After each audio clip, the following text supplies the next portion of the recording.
All right, welcome to the Sae Bae cast number 246 with the RS guy or Ryan.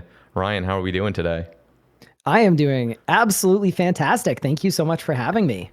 I've seen you around, and it seems like you are one of, if not the biggest RS3 creators, and you've been doing it for, I think, over a decade. If I'm correct on that, is that correct? Yeah, somewhere between, I've lost count by now, but 12 or 13 years. So very long time.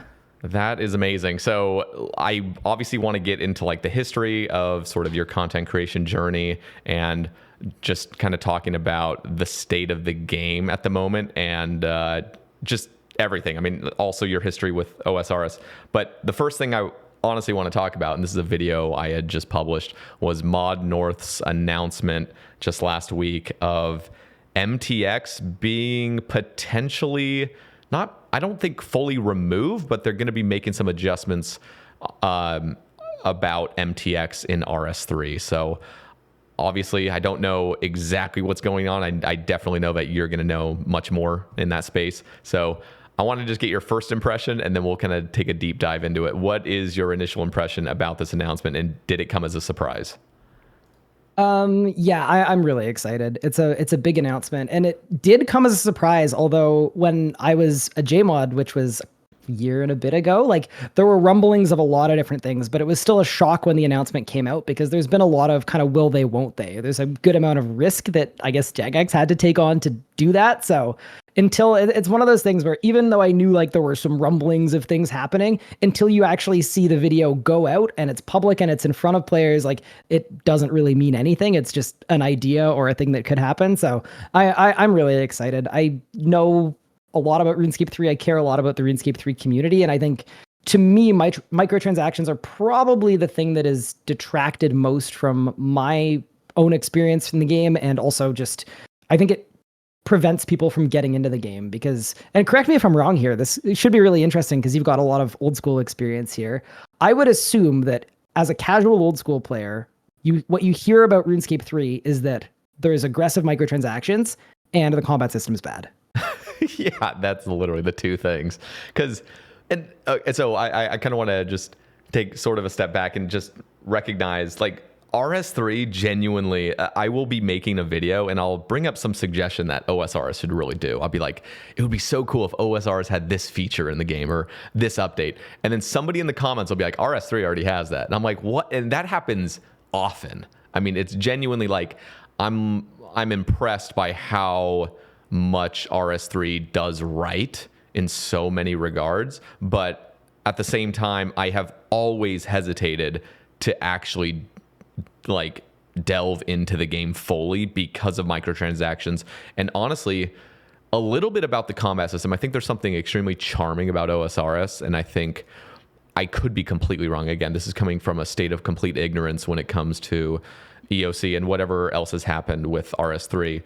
But I feel like OSRS is kind of leans into the clunkiness and the rhythmic aspect of it. They kind of lean into the tick system a bit more.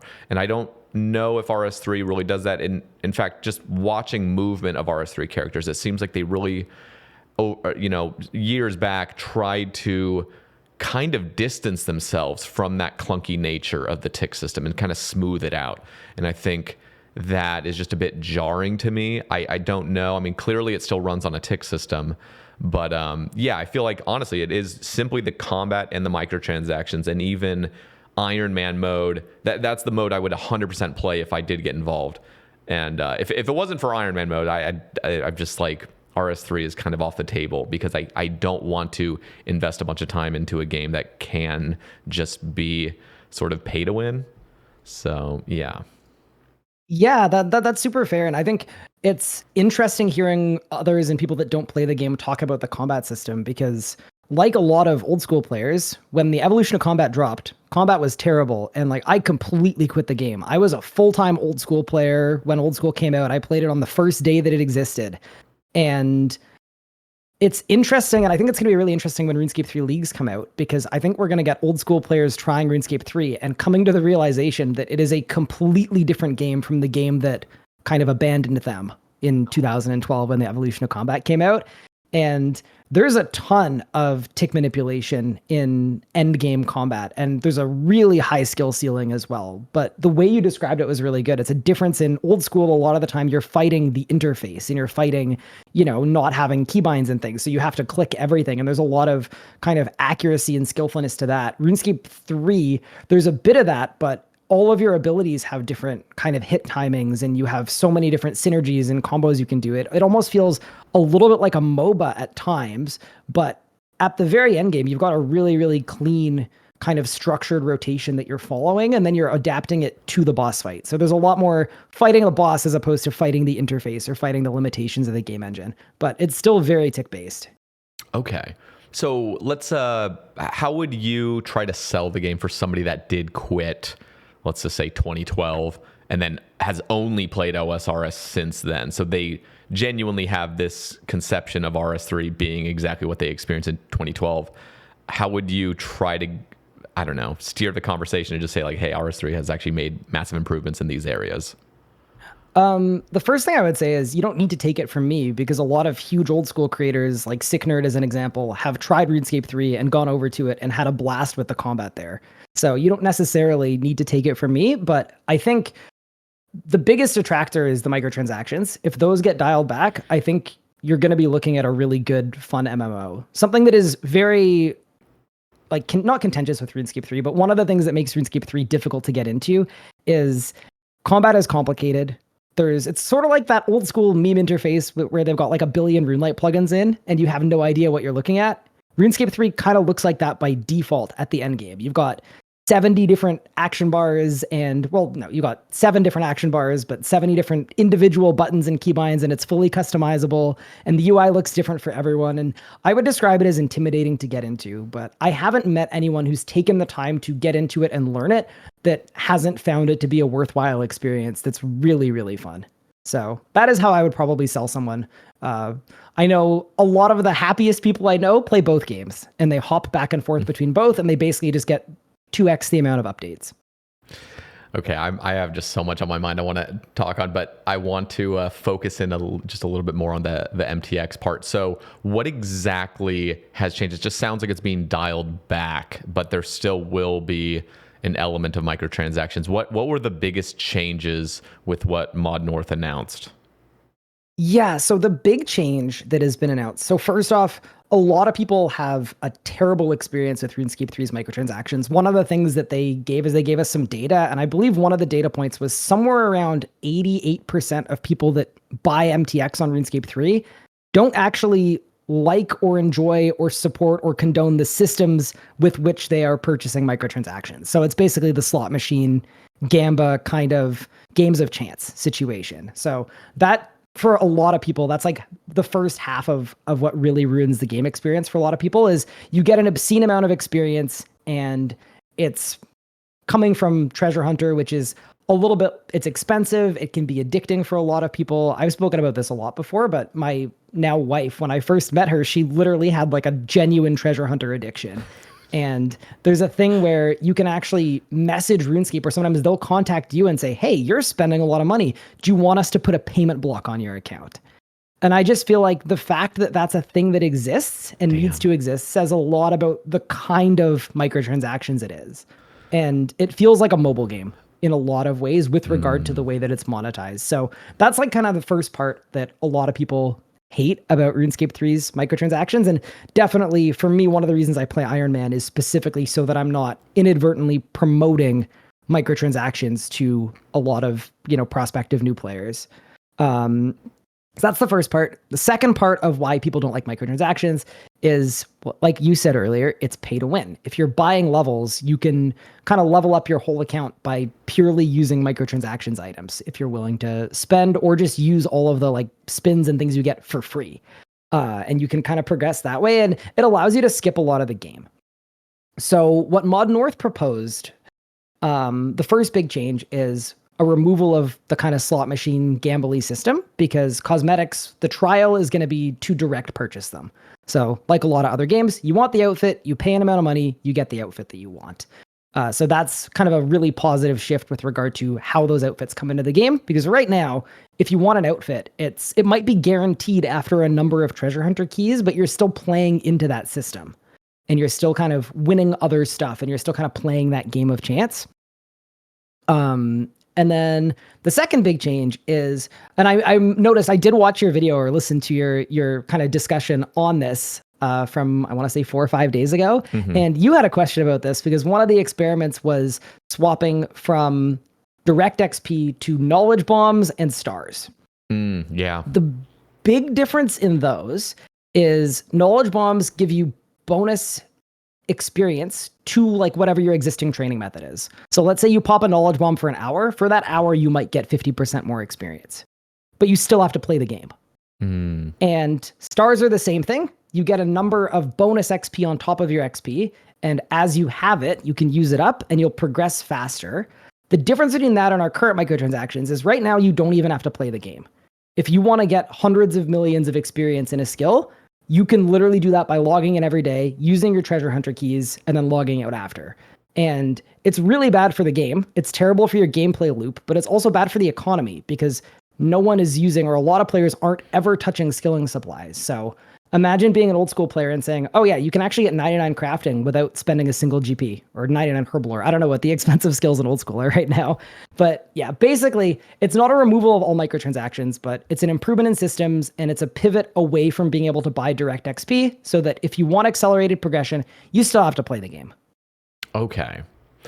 And this is something, again, like you mentioned my video, and then I remembered something that was just silly to me is a lot of the time, whenever I see like a panning of RS3, it's centered at the Grand Exchange. And then some people in my comments and in the live chat were saying like, oh, that's because you can just like set up either like a combat dummy or some sort of like station where you can actually just gain XP kind of wherever you want. And the Grand Exchange is obviously just the most convenient place because there's just the market right there. Does that detract from the game at all? And how aggressive is that? I mean, is that something that's actually like been a positive for the game? Just kind of having everybody sort of meet up in these main areas. I think I've seen people at Prif as well. Yeah, so the main one right now, it's actually not the Grand Exchange. I have no idea why it's always the Grand Exchange in all of the posts. I couldn't tell you that one, but there is an area that is like that. It's called Fort Farin 3. It's sort of south of the Edgeville Wildy Ditch, kind of next to the lumberyard. It actually replaced the lumberyard in RuneScape 3, but it's basically a skilling hub where you get different kind of boosts and bonuses for skilling in these fort buildings that you create yourself with the construction skill. And I think it's been kind of a huge detractor to the game, but there are also positives. On one hand, it's nice with RuneScape 3 when you're looking at the player count. There are times where the world feels a little bit empty, where you're not encountering too many players. Some worlds have 100 to 150 players on at a time, while there are others that are full, especially if you're kind of doing combat. And this is sort of a bit of a segue, but you only ever want to do combat on a world that has sub 150 players on it, because you can feel the difference when your actions per minute are as high as they get in RuneScape 3 at the top end. So a lot of these hubs are kind of nice because you get concentrated players in certain areas. So feels like you're playing a busy game with a lot of players in it when you're in those areas. But when it comes to microtransactions, it's absolutely ridiculous. So you'll go to the busiest worlds where people are popping boosts for other players too, and you'll get 1,500 people all standing at the fort, all just AFKing with microtransactions items. They're called proteins or skilling dummies, where you just AFK on a dummy and you get XP in your chosen skill. And I think for some players, it's kind of a nice social gathering, but I personally, whenever I see that, it just kind of makes me sad, and it just shows me how many players are not only like using microtransactions because, you know, it's part of the game. There's no issue there, but just how prevalent it really is. And the biggest thing about it too is most of these items are free. You get treasure hunter keys every day, and there are different kinds of promos and different kinds of things where you get a ton of experience for free. And yeah, it's not a good system. It hasn't been for a long time. And I think it's one of the first things that people look at to kind of knock RuneScape 3 is like, what is this, man? This doesn't feel like an MMO. This doesn't feel like a video game. You're not interacting with the economy. It's just a bunch of people AFKing for 15 minutes at a time in the same spot and watching number go up. And there was one more thing from my video that I remembered, which was overrides. It sounds like they're going to be coming out with like override-free worlds. So basically, everyone's going to be wearing exactly what they are wearing without any like visual enhancement to it. I have a little bit more to say on that, but I want to get your take off the bat. Yeah, I think it's good to try. I think the community management team also mentioned that long term, this could end up being a toggle. So you can choose for yourself in another world with other people if you want to see their overrides or not. But in general, I'm a big fan of player choice. I think it is good to be able to make that decision. I personally like the idea of playing on a world where, especially as someone who's predominantly an Iron Man player, and I've got a maxed hardcore Iron Man as well, I like to wear the gear that I grinded for. And I feel good about that. And I think it would be cool to be able to see people's gear. But at the same time, I think a lot of this ties into our upcoming avatar refresh, because our player avatar is going to stop looking terrible. And I think that is going to make a huge difference with regard to characters being able to look okay without overrides on. Because right now, if you ask a RuneScape 3 player, there are like 5 or 6 outfits out of the thousands that like actually look okay and don't have any clipping and don't have any. So a lot of people kind of run the same similar outfit and the same similar hairstyle. And a lot of it just feels very homogenized because of that. But yeah, I think overall I'm excited for it, but that's not like, I don't think that's a main negative to RuneScape 3 is that people have overrides. I think Old School's got a Fashionscape plugin that does something similar too, where you can change what you look like. Kind of the same deal. So I'm excited to try it, but I also don't think it's like a this changes everything moment for me.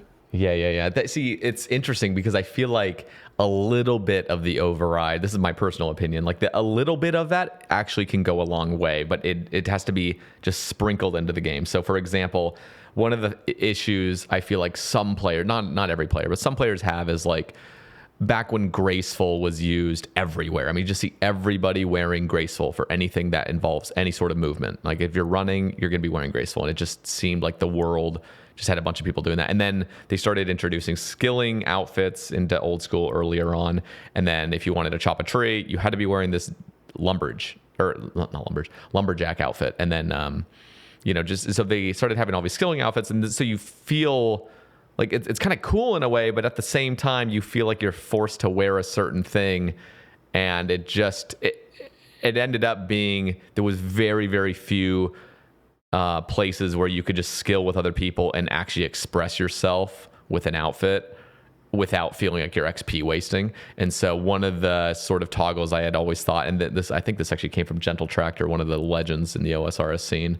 He offered this idea of like a trinket that would go in the blessing slot, and it's basically just you could store skilling outfits in there, so you get the effect as long as you've obtained the skilling outfit. You get the effect, but you're not going to visually look like it. So you can kind of wear whatever the hell you want and just look cool and express yourself freely, but also get the benefit as well. So I feel like there's areas where that actually goes quite nicely, but then as soon as it's just like, no, I could just look whatever, I could look like however I want and be wearing Torva actually, but look like I'm wearing a jester outfit, then it's just a bit bizarre. So it's kind of, sprinkle it in carefully. Yeah. I think it's a hard balance. I think obviously part of RuneScape and Old School RuneScape, like capes have a lot of value. In RuneScape 3, party hats have a lot of value as well. But there are also items called dyes that are extremely expensive, and you can take your best in slot, like they're called legendary weapons. So our tier 95, tier 100 weapons and armor as well. And you can actually add a dye to it to change its appearance. So a lot of people use like cosmetically overridden dyed gear, and it's kind of a way to show your wealth, because a lot of these dyes are like a blood dye is something like 11 or 12 bill each. So for every single slot, you're dropping 12 bill. So you could have 100 bill on with a full set of blood dyed something or other. So it's one of those things where a lot of people use it to kind of flex their wealth or express themselves or whatever else it may be. But I understand why some players and some prospective players don't like that, and they want to just be in a world where they see people wearing the stuff they're wearing. And I think all of a sudden, like if it opens up the game in a way that makes it more appealing to other people, that's great. And I think that it should be tried, and I think it should happen. But to me, it's not really a game changer. And I think a lot of people like and get a lot of value out of being able to express themselves. Okay. Yeah, that's fair. I'm actually curious on this point. So I don't exactly know this sort of exchange rate of OSRS versus RS3 gold. I think last I remember, it was something like 15x or something. Like 1 bill OSRS is the equivalent of like 15 bill. Is that kind of about the amount? I don't know if you know off the top of your head. It's somewhere between 10 and 14 would be my guess.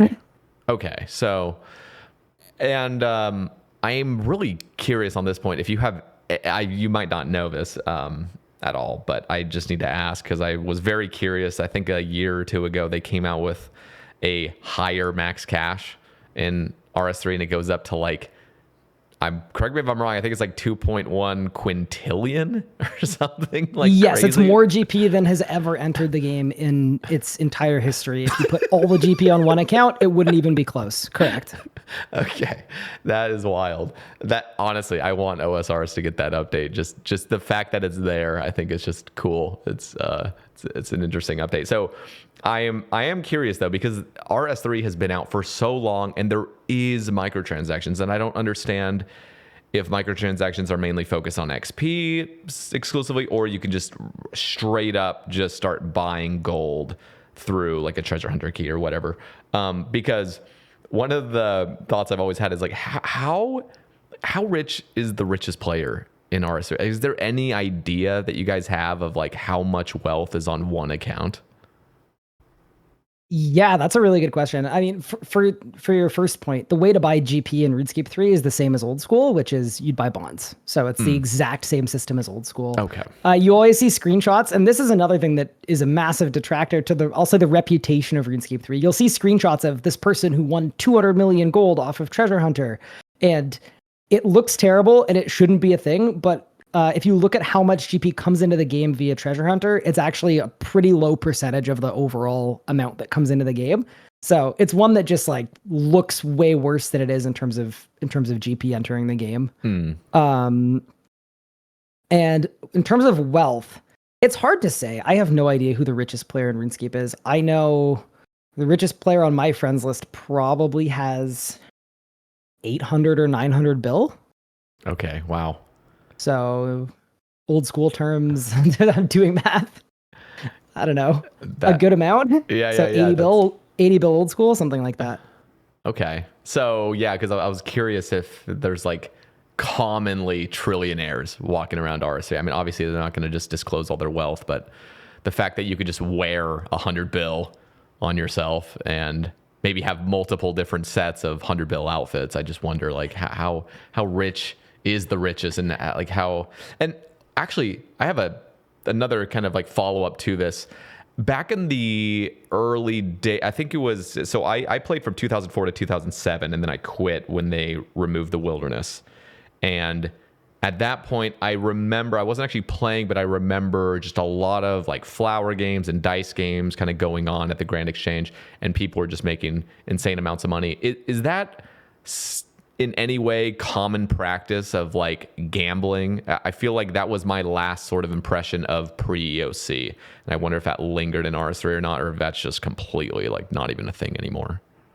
I can't believe you quit before the Karasi days of 2010, 2011. That was the best era of PvP before EOC dropped.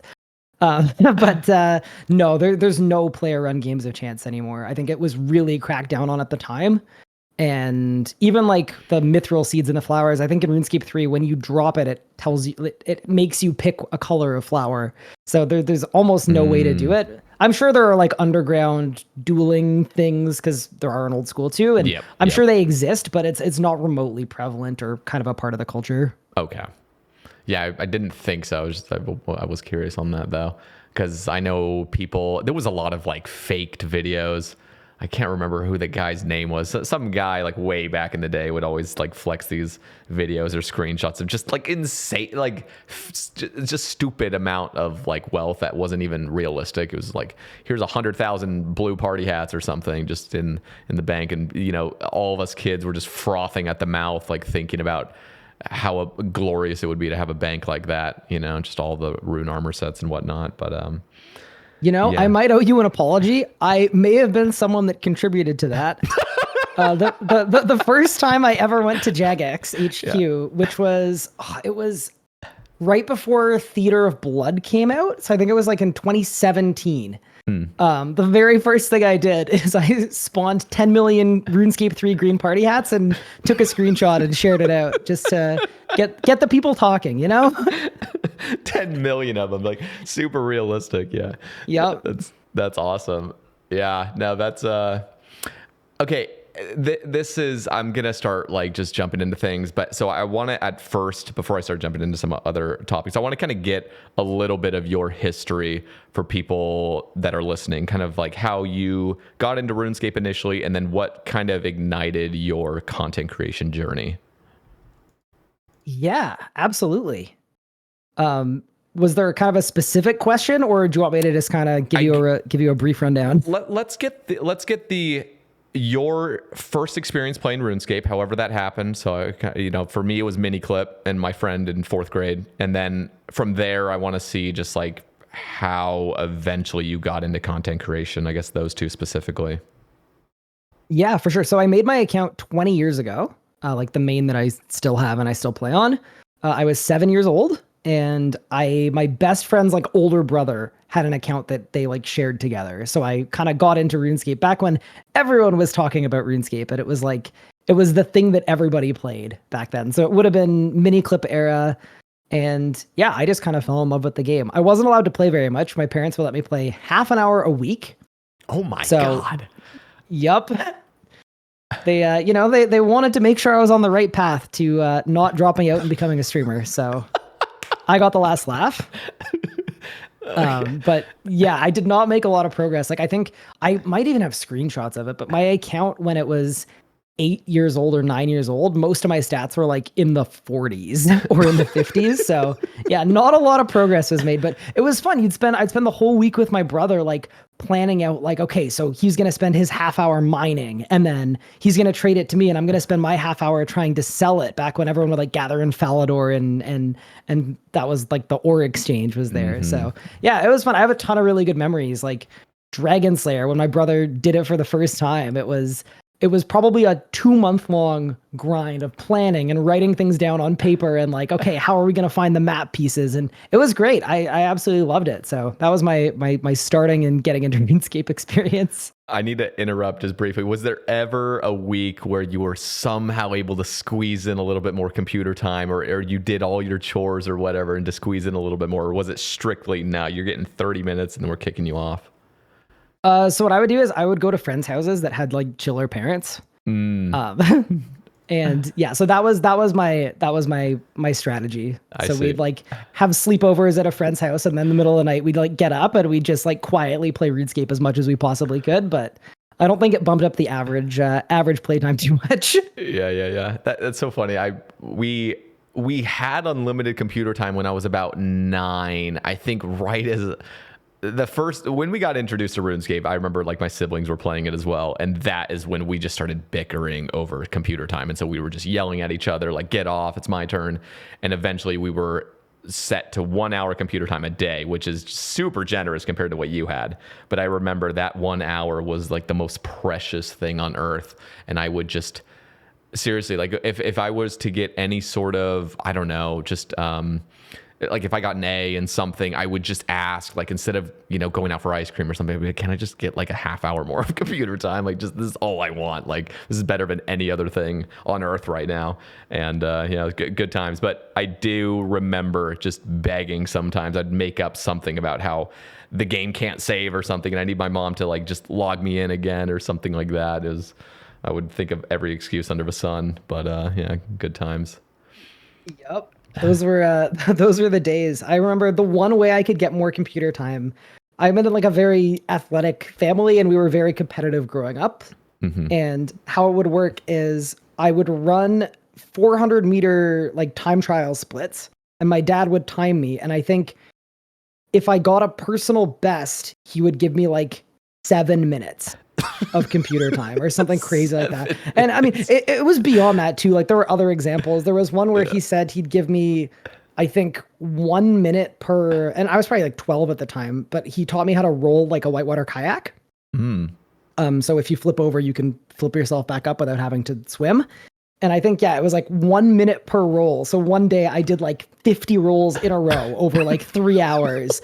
And I was just absolutely exhausted. And then I got my like less than an hour of RuneScape time. And that was like the best night of my life. So, And you're just too sore to even like enjoy it. It's just cramping up, I bet. no, it felt great. I felt like it was like a loophole. I felt like I was hacking the system. It's like, wow, I found a way to get 50 minutes. Meanwhile, that's awesome. Okay, so jumping from now, your childhood where you were playing so little, I mean, I can only imagine you being like having a stifled amount of time to actually enjoy the thing you're most passionate about ends up as soon as you actually get unlimited freedom. I don't know when that happened. Was it maybe when you turned 18 or whatever? Now you just have unlimited computer time.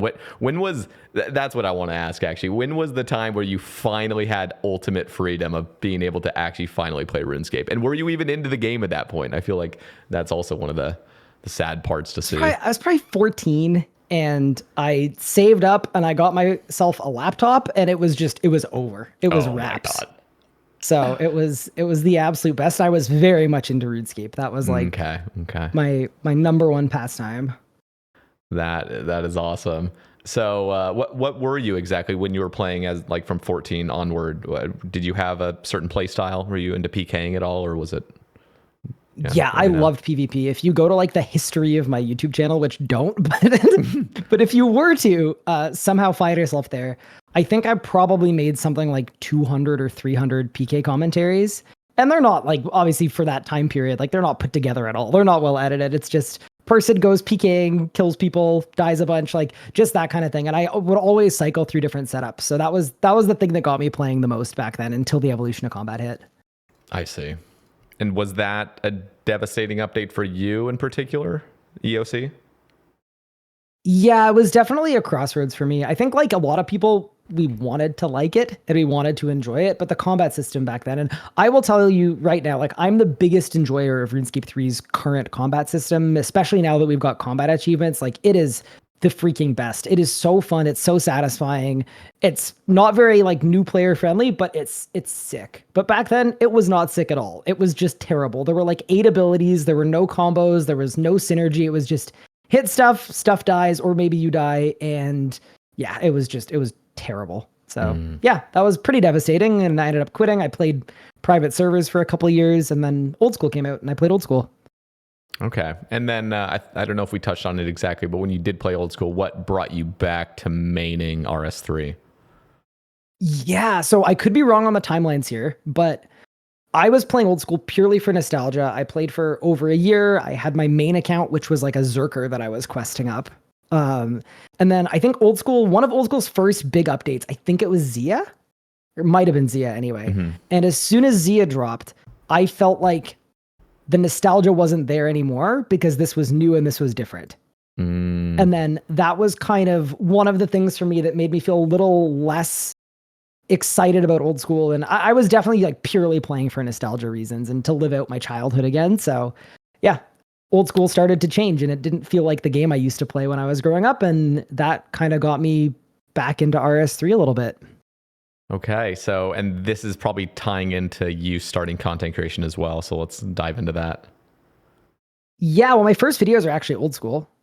I think I have like an Old School Trolls Slayer guide, which is pretty great. Gotta be the most disliked video on my channel, but yeah, I started making content for both games. And then as I got disenchanted with Old School and my best friend at the time preferred RuneScape 3, and the story I tell about it is I had a poll that I'd sent out. It was like a straw poll or something. It was like, which game should I play? I think I only want to play one instead of both.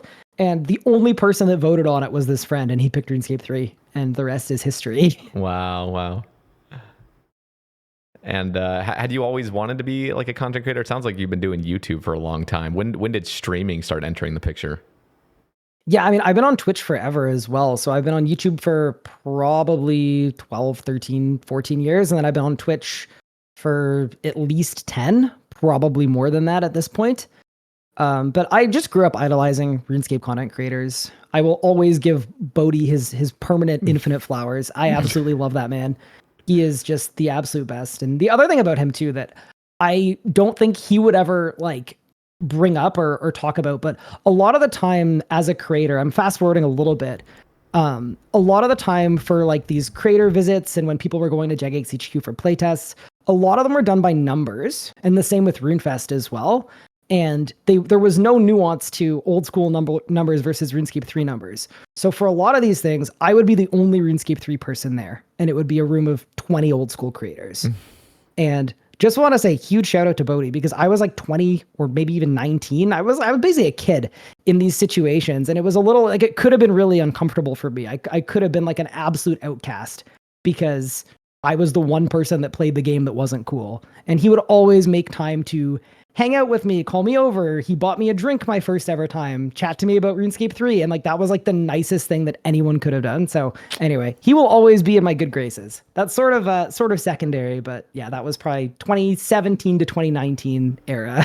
What a king. Now he's amazing. I've met him several times now, and yeah, he goes out of his way to make you feel welcome and just comfortable. He's amazing. Yeah.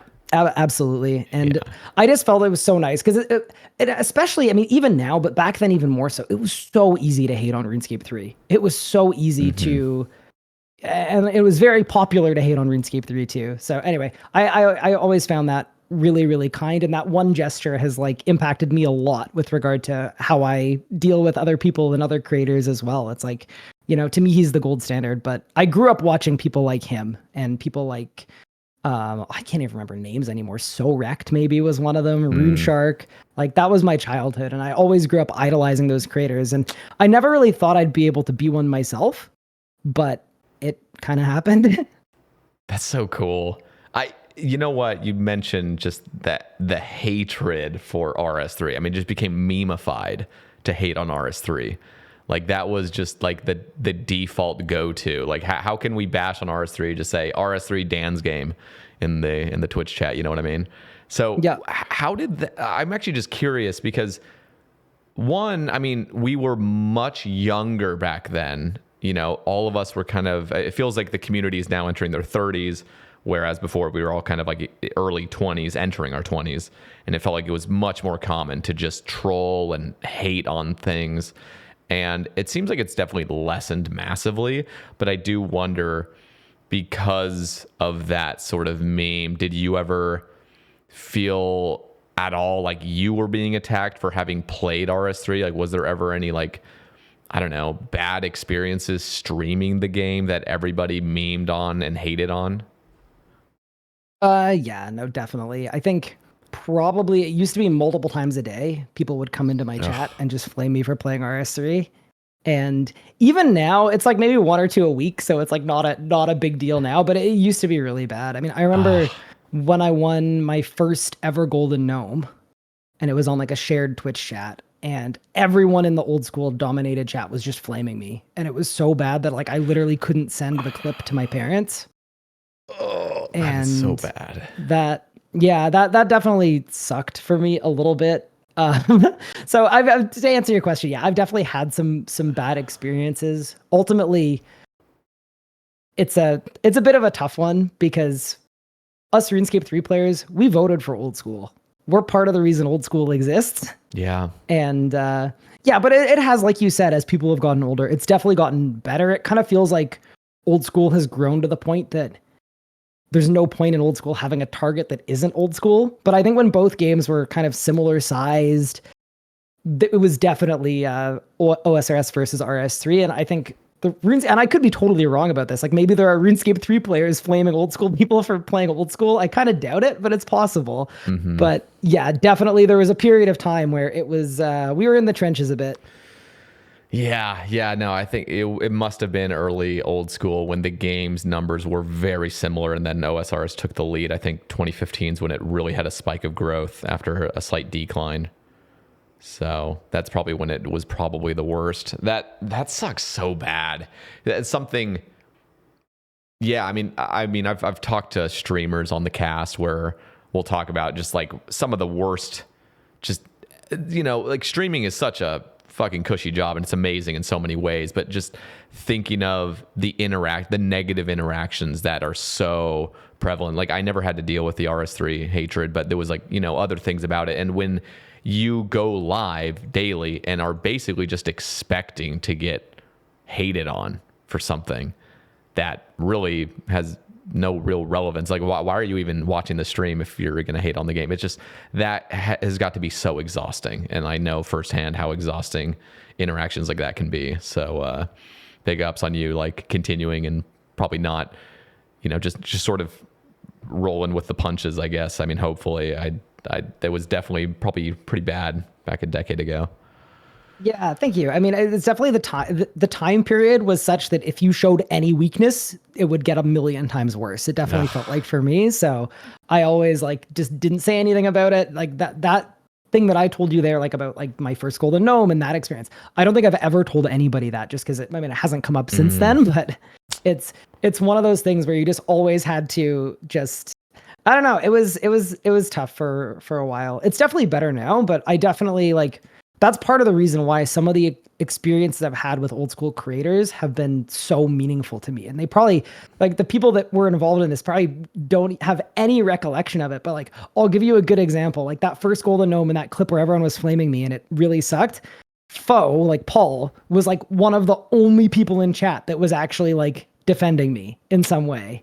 And I can't remember what he said. It was one chat message, but like stuff like that just meant a lot to me because it kind of went against the grain of what everybody was doing and just kind of dogpiling me. So yeah, anyway, I've had really good experiences with a lot of the old school creators, and they're all pros and they're all, awesome. But definitely when you have to deal with the vocal minority of a very large player base and you're like the younger sibling game, it can be a little messy.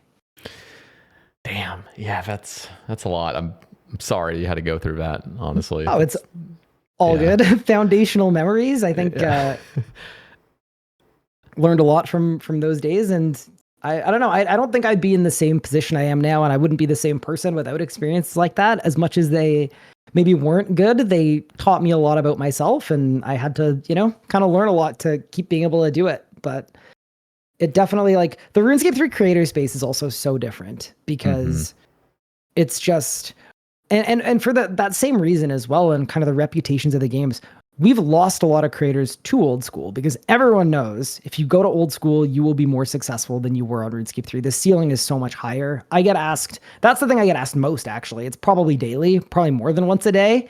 It's, when are you coming to old school? Because everybody kind of knows that that's sort of the end goal for a lot of people. And it isn't at all for me, but it's one of those things as well where you'll lose a lot of creators when there's a similar game that is relatively adjacent, but it's also bigger and cooler. Yeah, actually, let's talk on that, because I think, I don't know, maybe a couple years ago, Wazzy, Mikaru, and Evil Lucario kind of all jumped over. There might have been some others as well that I'm missing, but they kind of jumped over to experience OSRs. I don't know exactly what that was. Was maybe some controversy in RS3 was happening and they jumped over? I can't remember the exact reasons, but did you get sort of a light invitation to also jump over? And did you at all? I actually can't remember if you had experienced OSRs in that time. So yeah, that would have been October of 2022, I believe. It was something called the Hero Pass, and it was just another form of MTX that had gameplay buffs, and it pissed everybody off, and it was like the worst decision in human history, and no one could even believe it got out the door. And yeah, at that time, I think Micru and Luca and Wazi were probably, all three of them were in the top 5 for RuneScape 3 creators, and all three of them left for old school at the same time. And the RuneScape 3 directory had its lowest 4 months ever in its history after that too. And yeah, I didn't jump ship. I kind of did the opposite, but I absolutely had to think about it and consider it because it felt like everyone was jumping ship, and rightfully so. I think creators need to act in their own best interests with regard to, solidifying their futures. And especially in RuneScape 3, it's a very small directory. Like, I am so lucky and privileged to have been able to be a full-time streamer and creator for the last 8 years. There hasn't been a single other person. And I'm super lucky to be able to do that. And I think that is the only reason why, or the main reason why, I feel a lot of loyalty to the RuneScape community. So I've kind of made a promise to my community that I will stay on RuneScape 3 as long as I possibly can still support my family in RuneScape 3. If I can do that, I'm not trying to be a millionaire here, but if I can support myself as a RuneScape 3 creator, I will remain a RuneScape 3 creator forever, just because this community's done a lot for me, and they've done everything for me, I would say. Because when I look at myself, like, I'm not a super uber talented person. I'm not the most entertaining human being on planet Earth. I'm not a skilled video editor or storyteller. Like, I've gotten better over the years, but ultimately, people in the community took a chance on a kid. And that's the only reason I'm able to do this every day. And I love it. It doesn't feel like work. It feels like the thing that I would still be doing for free if I wasn't making any money doing it. So yeah, I'm a very loyal person to the RuneScape 3 community. I wouldn't expect me to go to old school anytime soon.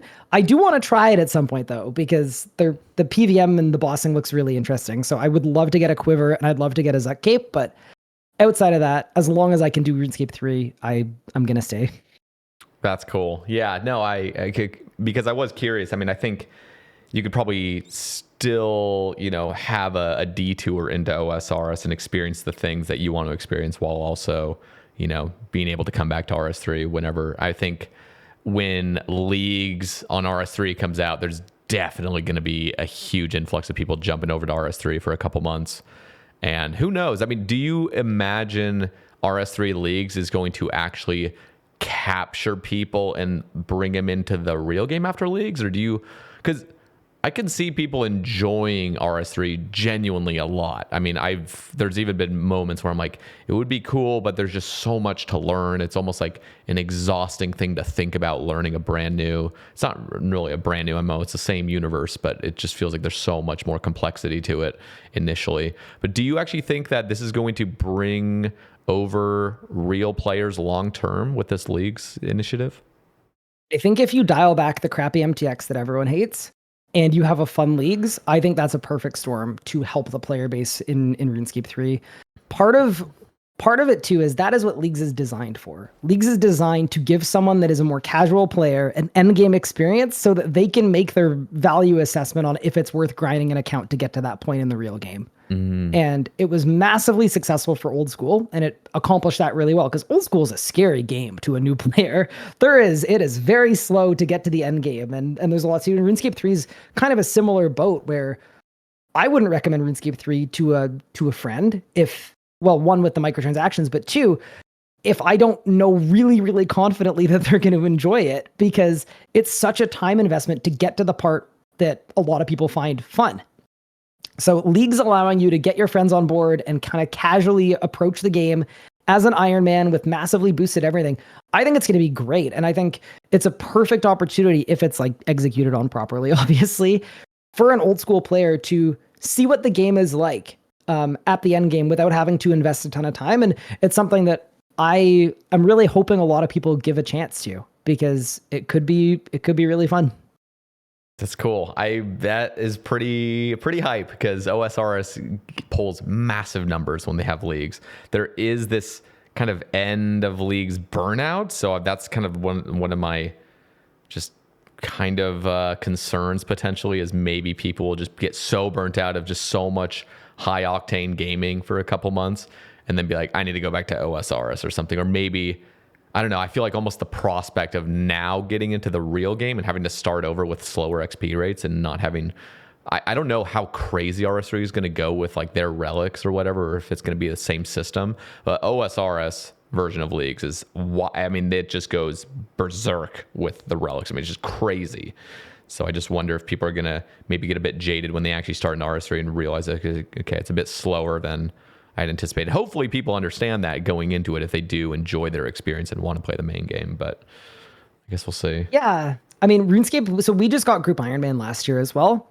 And a lot of the systems and implementations were borrowed from old school. So the idea was, we're going to offer everything old school offers and possibly a little more in certain cases. And I think the idea for the League is exactly the same. So they want to basically make it so that an old school player understands the systems of the League and it feels kind of right at home. So, which would be really cool. I think, or at least I'm very much hoping that a big part of the push for Leagues is trying to convince old school players that it's worth trying, because RuneScape 3 players will tell you for the most part, I think, RuneScape 3 is a really good game with the literal worst PR in human history and the worst tutorializing in human history and a terrible reputation. But when you get through all of that, the game itself is fun. The league is going to be fun. Yeah, I believe it. It's cool. I'm excited. There's been a lot of talk as well in the OSRS scene. I'm one of the people that resists OSRS's league. I feel like I'm more of a player that just likes the constant progression that doesn't end at a certain point. So I've taken just small little steps into leagues every year. I'll maybe play for a little bit, and I'm like, it's just not for me. But I'm going to be 100% watching the OSRS creators jumping over on leagues and seeing how they're enjoying it, and probably watching people's YouTube uploads and seeing if, their commentary, and see if it's like a good thing to get into. It really isn't even about the hesitancy of RS3. It's genuinely about just how connected I feel to OSRs. And I feel like anybody can kind of understand that if you're in the MMO space, as soon as you have your MMO, it's very hard to like get into a different one. Oh, absolutely. I get asked like, are you going to ever try WoW? Will you try like Black Desert or whatever else it may be? And it's like, I don't have time for two of these. What are you talking about? Yeah. One of these is taken over my life for 20 years. You want me to play a second one? Yeah, I know. That literally is how I feel. Okay, here, let's take a quick break, and then we'll jump into some more topics. I want to talk to you about your JMod experience. So it sounds like you became an official JMod about a year ago. Is that correct? That is correct. And how was that? Did you get reached out to? Was it just something that you had kind of been interested in, and then they finally reached out, or was it just like on them, like, hey, we really want you to join part of the team? And how was that exactly? How was your experience? What were you exactly doing as a JMod? Okay. Yeah, so we're getting into tea time now.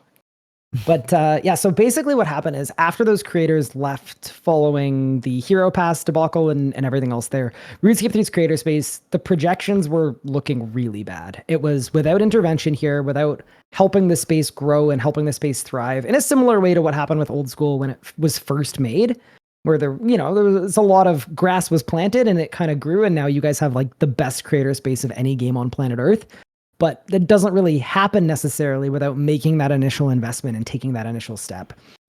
So following that kind of creator exodus, at the same time as that in 2023, I was doing classes with YouTube as one of their, like, it was like an accelerator program. So it was like half a year of weekly classes and basically learning things about how the algorithm works and basically becoming and I put this in heavy quotes because I don't see myself as this, but like a YouTube expert.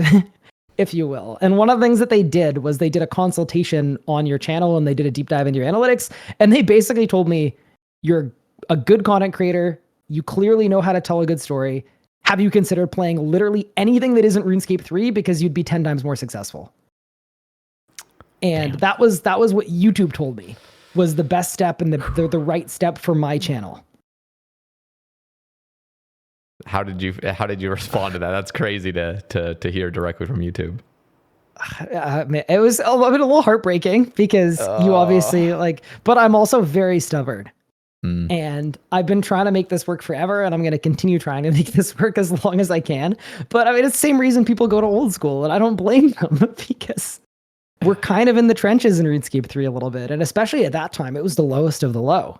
Everyone was quitting the game en masse. Creators were leaving en masse. It was quiet on the content front. There wasn't a big roadmap. It was tough. So one of the things I did do is I got involved, and I have connections at Jagex, like just people that I've worked with before for commissions or people I've met at like playtests and things. And so I reached out to the head of the community management team, and I basically prepared a 2-hour-long presentation about everything wrong with RuneScape 3's creator space and all of the things that RuneScape 3 doesn't have for their creators that Old School does, because the game is being made better for creators on Old School. So it's like designed features and functionality that Old School creators use as a means to create content, which then is awesome for them and also awesome for the game.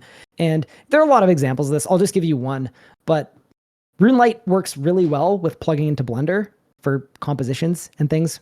I know a lot of people hate Blender compositions, but for RuneScape 3, you actually have to go into the cache itself through a third-party website, and you have to type in like a crazy code that isn't indexed to even find specific things and scenes and animations. And it's about 10 to 30 times more rigorous of a process than it is with old school, just to be able to get a higher production value. So little things like that, but I had about 2 hours worth of them. And I was pretty, I don't know, I was hammering on pretty, I would say fairly hard. Like obviously I'm very respectfully, but also I wanted to make it very clear that the space is in a bad spot, not because creators are voodoo in its randomness, but because of the way the game was being made and the way that creators were not being considered in anything. So it's kind of like, to me, and maybe this is like a boomery approach, but to me, I felt at the time like there was an approach of like, oh, creators, there's no way to control creators in any way. Or it just, they show up or they don't, and that's it. And I was trying to make the point that no, you have to cultivate and curate a space for this, or it's not going to work. It's not going to happen for anybody. And especially now, because being a content creator is like a real job now, when it was just not really considered one a few years ago. Mm-hmm. People will go. People are smart. They're going to leave, and they have been leaving because they now have the acumen and the business knowledge to go where they're going to be able to succeed. And I mean, I even had like 10 or 15 different creators that used RuneScape 3 as a jumping off point, and then immediately went to stream something else and are now more successful because of it. So anyway, I had a very long-winded answer. You might need to edit that down, but no, it was good. It was good. Good so I presented that to them because it's like, I'm fighting for my life here to be able to stay a RuneScape 3 creator. And that's what I promised I would do. That's what I wanted to do. But I wanted to make it really clear that creators are not randomness, and you can cultivate this and you can curate this. What I wasn't expecting was 2 weeks later for them to call me back and say, okay, so we talked about this with the team.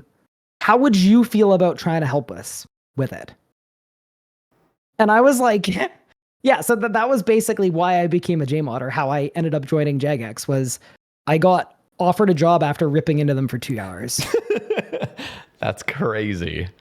And what exactly were they looking for when they offered you the job? And what was your initial just reaction?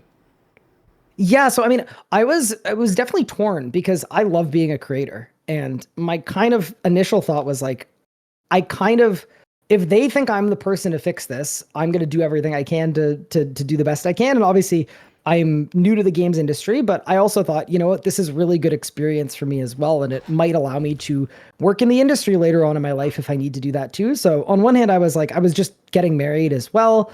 And it was like, yeah, this is smart for my future, because if things don't go well with content creation, I don't want to have a resume that says dropped out of university in their last year and spent 10 years being a content creator, because that doesn't feel super hireable. So I was like, okay, so it makes sense from that standpoint. And it's something I'm passionate about. And it is something that I felt like I could help with. Yeah. So those were all kind of the pros. And then the big con was just time and how much I love being a creator and how important it is for me to be a creator too. So definitely torn, but ultimately I ended up taking the contract role full-time remote from Canada. And that was sort of how Mod TheRSGuy was born. Wow. Was there even a potential for you to have moved overseas? It was a non-starter for me. I just got married, and my wife's actually from the States. I'm from Canada, so I guess I could have gone somewhere else.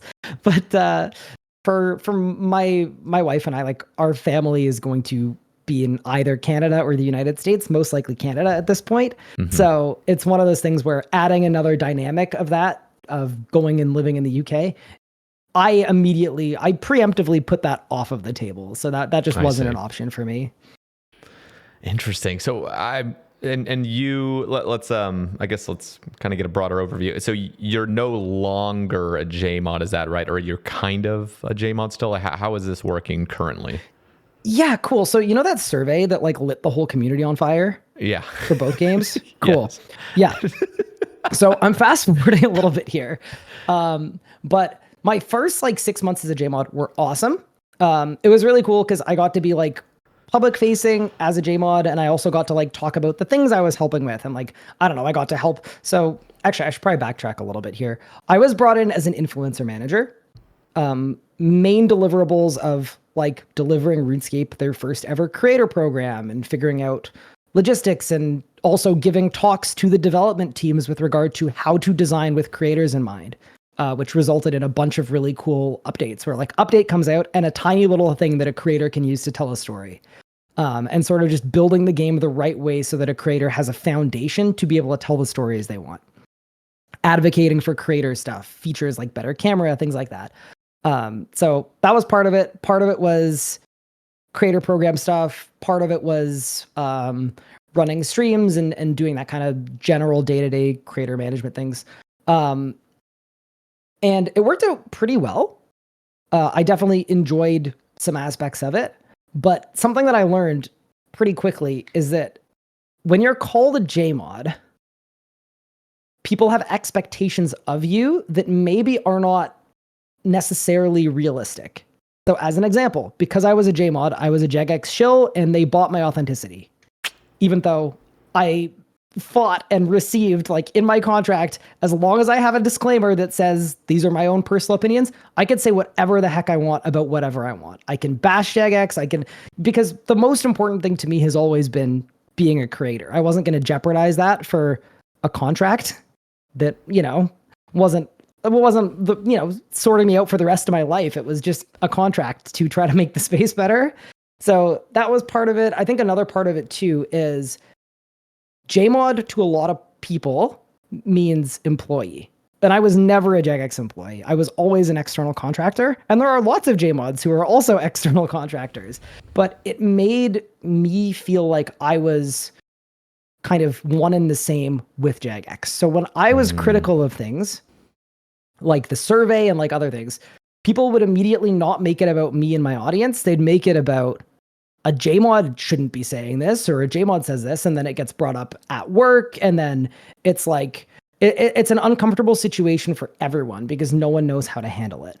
Does that make any sense? Yeah, and it was like the eruption of I can't say the decade, but there's been other eruptions. Oh, RuneScape has one of those every year for RS3. But yeah. So I'm being so genuine. Yeah. Of the month, it was the eruption of the month. But yeah, I mean, that doesn't sound fun to deal with. And I was mentally just absolutely, it was just horrible for me because I didn't have to play both sides. I didn't feel like I was playing both sides. But at the same time, I knew if I made a video specifically calling out Jagex, I knew people would make it not about me and my audience and my thoughts. And that's what I've always been for 12 years. So I, at that point, made the decision, and the timing was good too, because my contract was almost up, like my initial contract. But I basically rescinded my title of JMod, gave it up, even though it was a lifelong dream to be a JMod. And even for RuneFest, I was meant to be like part of the staff for RuneFest. Like I was going to help with the creator experience. And I even have a shirt that says TheRSGuy, but I never got to wear it because I'd stepped down before RuneFest happened. But basically it worked really well for 6 months. And then as soon as shit hit the fan, can I say that on your podcast? Yep, you can. Cool. Awesome. Yeah. As soon as shit hit the fan, I was like, okay, no, this clearly isn't working. I just got lucky for the first 6 months. So I stepped down being a JMod, and that was like a tough decision, but it's one I feel awesome about. Okay. And now, if I could go through like what I'm doing for Jagex, first off, it allowed me to make a video absolutely blowing that survey to smithereens and feeling good about that. So that was good. And I just feel a lot more free to say what I want and not feel like, because there was never any stipulations about what I could or couldn't say, but I kind of had them on myself that people would make it about a JMod can't be saying this, and I didn't want that. So now I'm a lot more free feeling, I guess, is part of it. But then another aspect of it too is this whole situation was absolutely horrible for my mental health. And part of me felt a little thrown under the bus as well. Not just like, not by the community whatsoever, because they have expectations of me and that's fine. But also ever so slightly by Jagex, in the sense that there are a lot of protections in place for employees, but I wasn't an employee. So there may have been times where a lot of people in the community, or sorry, like a lot of JMods in the community have certain protections because they're employees, and they can be told, hey, maybe don't leave your house for the next couple days because we don't want you to get in a bad situation. But for me, I'm a content creator. That's my that's my job. That is what I love. That is what I do. So I think I became a bit of a lightning rod for players getting really angry at the survey and blaming me for it. Mm. Because a lot of other JMods were kind of tucked away a little bit, and rightfully so. That's what you're supposed to do. It's proper duty of care, but it didn't really apply to me because I was also a creator. And that was really hard for me mentally too, because it just, like when the survey happened, I didn't know the survey was coming. I didn't work on it. I didn't help with it. I didn't, you know what I mean? And it comes out, and it was awful for me for a significant period of time. So all of those things kind of amalgamated to me realizing, one, I shouldn't be a JMod. Two, I like being a creator a lot. And as much as I want to help the creator space, it shouldn't be at the cost of my dream and my dream job, which has always been being a streamer and being a creator. And then three, it was kind of a reset of expectations of, should I have really ever been a JMod if this is what players think being a JMod means? Mm-hmm. And I think all three of those kind of thoughts led to our current situation that I'm now in, where I am not a JMod. I rescinded that. I'm also now spending way more of my time being a creator, and I'm back to being a full-time creator. And then for Jagex, I come in 3 mornings a week, and I help them with their creator space, their creator management. They're doing a big boss with a contest mode on release, like a lot of other games have done in the past. That's like a super cool creator experience. And I help advise for bosses and combat encounters and things like that, just because I've worked with the combat team super well for a really long time, and I love them, and I like working with them, and they like working with me. So we're kind of now in a happy medium where I am not a JMod. I don't need to be encumbered by that title, and I have way more time for my own stuff, but I'm still able to help out when they want me to help out. That's really cool. And it's working out pretty well, it sounds like.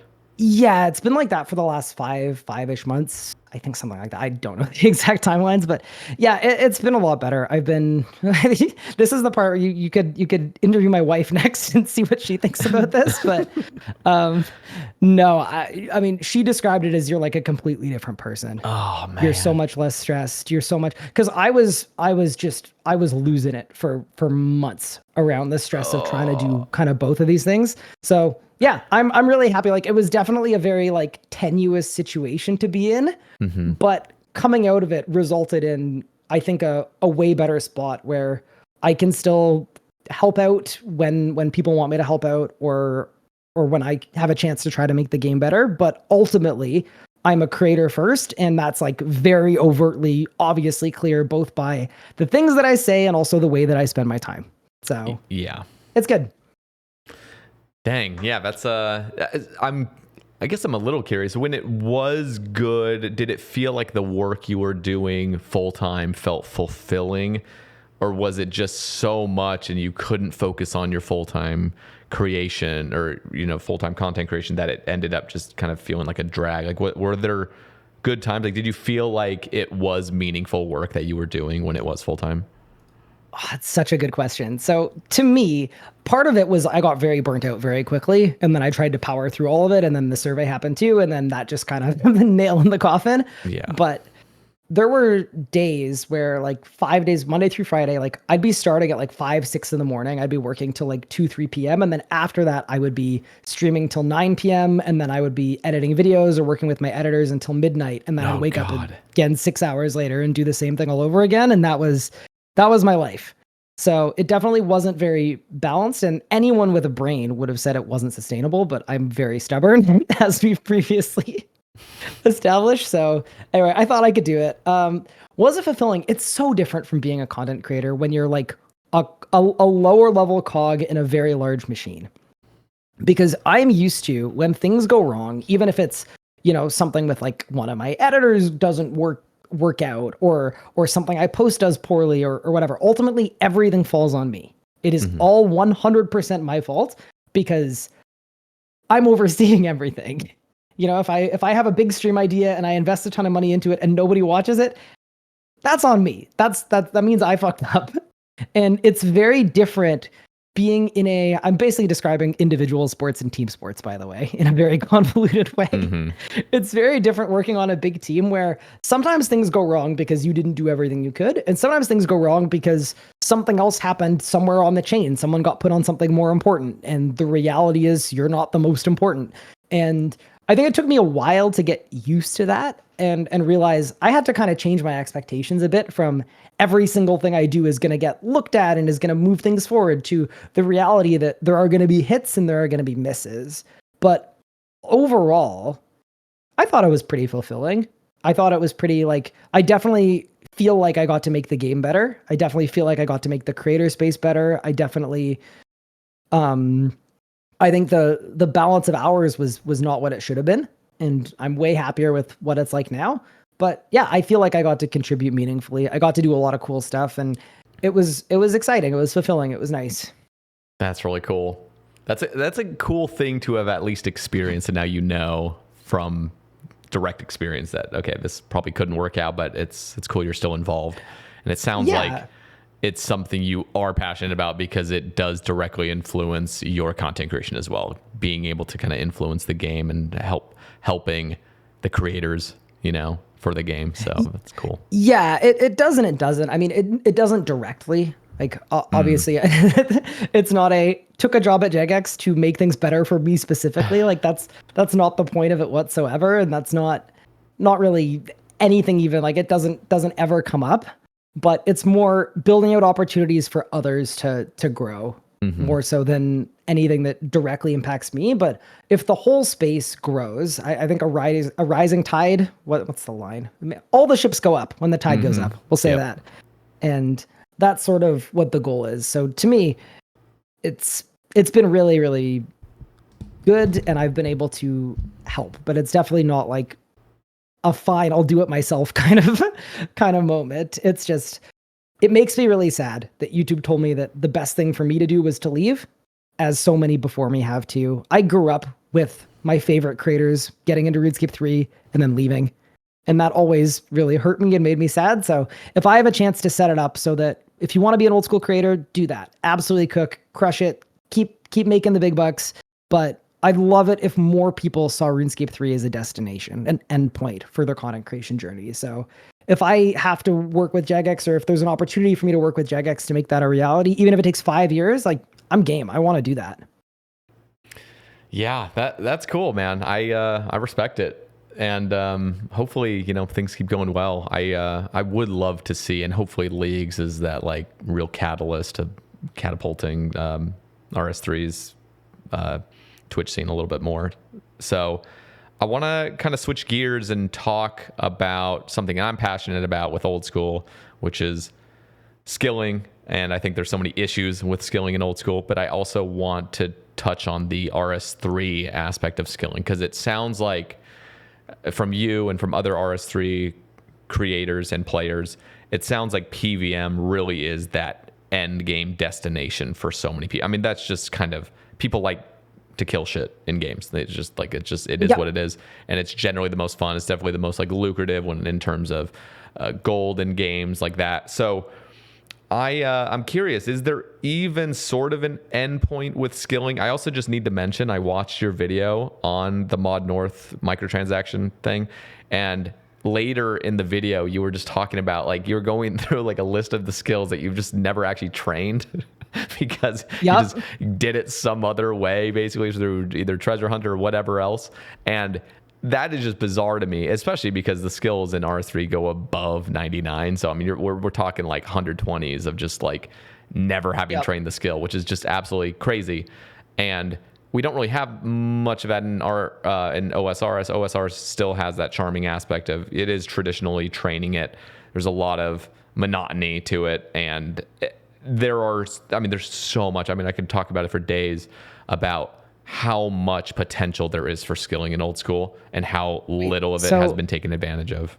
You mean to say that in order to train your skills, you actually have to play the game in old You have school? to train your skills, yeah. To train. I'm your skills. logging in right now. Get me in. Yeah. Yeah. There's a lot to unpack there, so I'll let you kind of take it however you want. Yeah, so you're spot on there that I think there's Iron Man mode is its own kind of enigma because the skilling is like old school, right? You have to do it yourself, no matter what. If you're training something that requires supplies, you had to farm those supplies or whatever else it may be.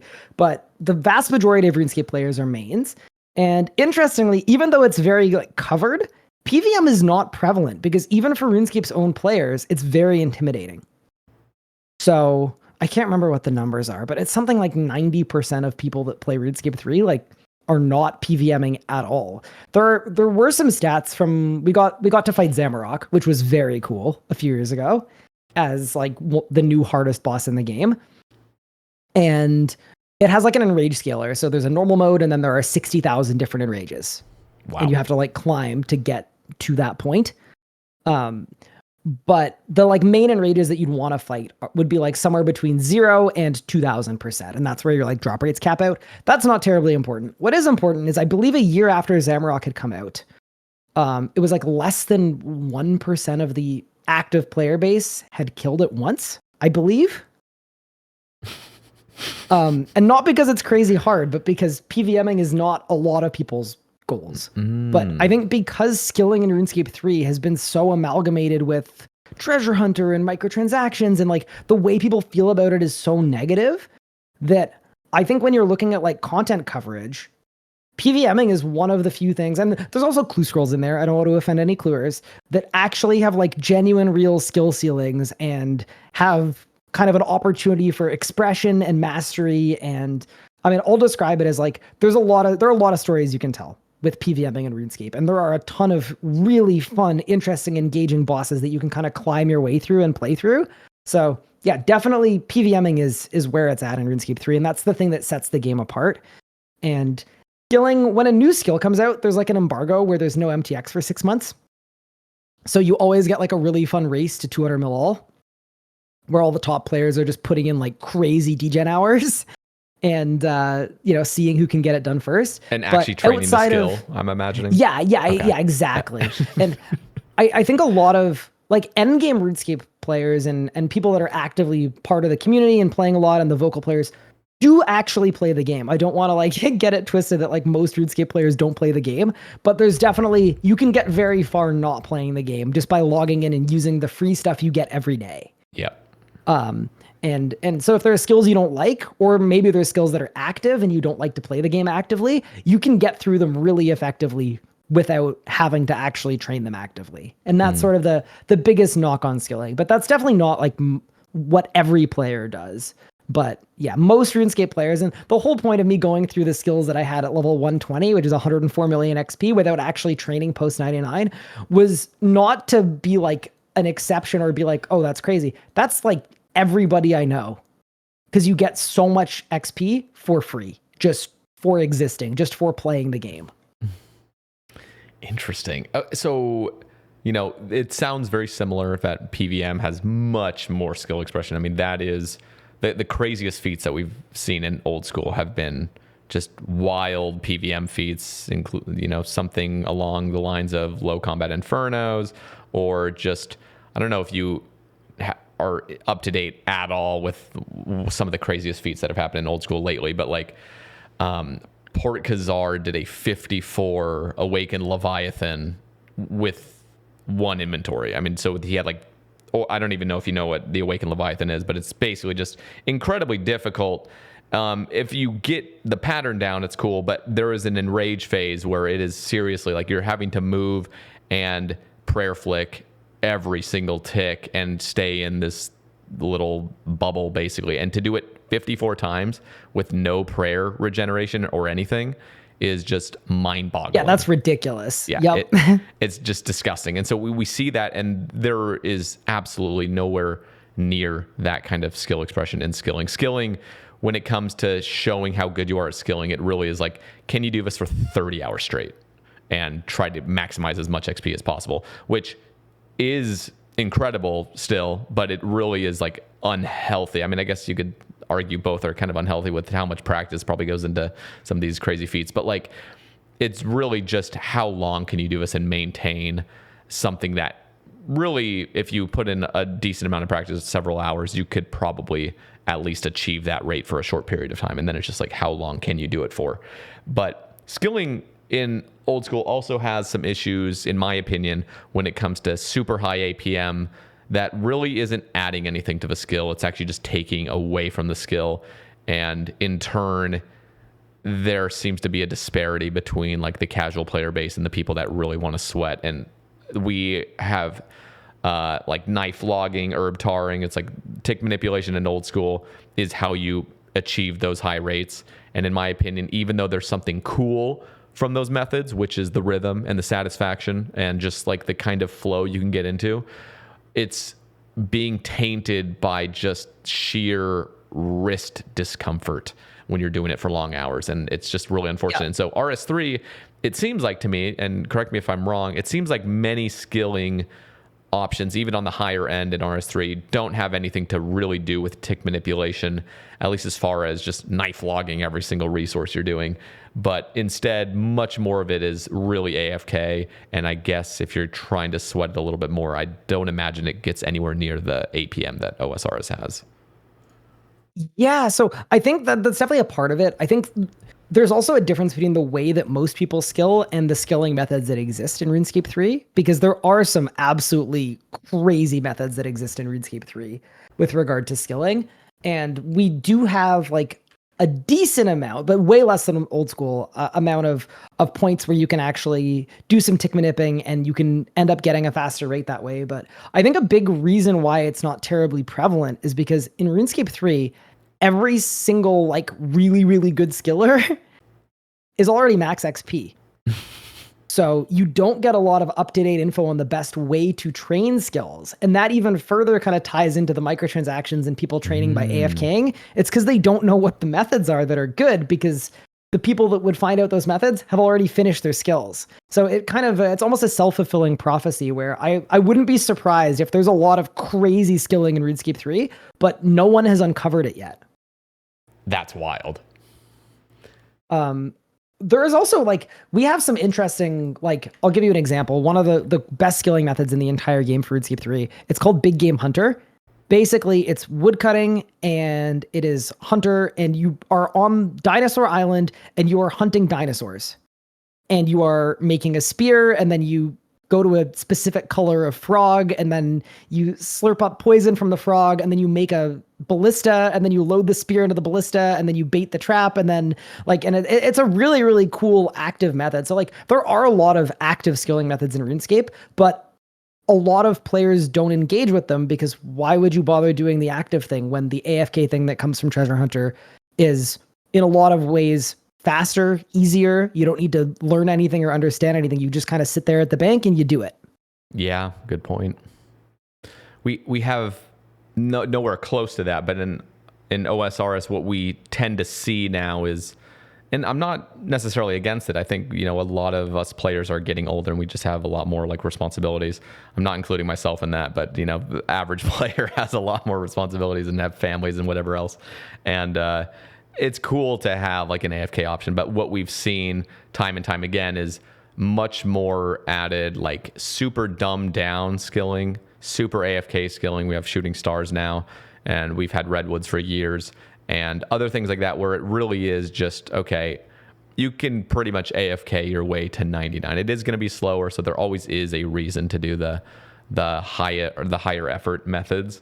But I guess one of my kind of fears is just that everything will continually get dumbed down if we don't address the root problem of skilling, which again, I'm not going to go deep into this just because I know you're not as familiar with OSRS, but it really feels like there is this wide open space where we could make skilling super fun, and we're just not addressing it because we have sort of like a really small percentage of elite, like elitists sort of that want that high-end skilling to always be the same and to not have XP rates increase at all, which, you know, I could agree with to some extent. But the highest end XP rates on a lot of skills, such as woodcutting or mining, are just unbearable to 99% of the player base. They're just not, they're not fun.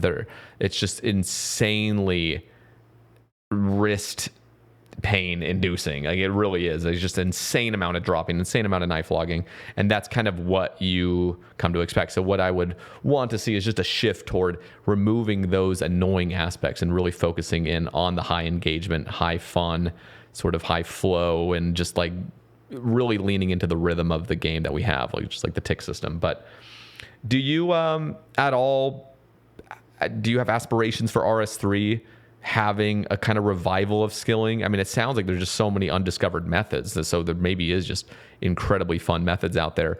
But do you think it's even a worthwhile thing to strive for because of MTX and because of these like treasure hunter things? I know obviously MTX is going to get dialed back massively, but what are your thoughts on it? Do you even care? Do you feel like the player base even cares, or is it really just they're content with how the game is and endgame PVM is already killing it? I think the player base cares about number go up, and it's kind of satisfying. And one of the things I'm excited about with regard to a shift from buying XP to buying bonus XP, but you still have to train, is I think all of a sudden that is going to make a lot of players care about skilling and actually efficient skilling. So I kind of think we're going to have a eureka moment where the game realizes and the community realizes all at once, oh shit, we need to figure out how to skill again and properly and fast. And because that'll be the best XP rates, whether you're using MTX stuff or you're not, you still have to do the same method to get the best rate.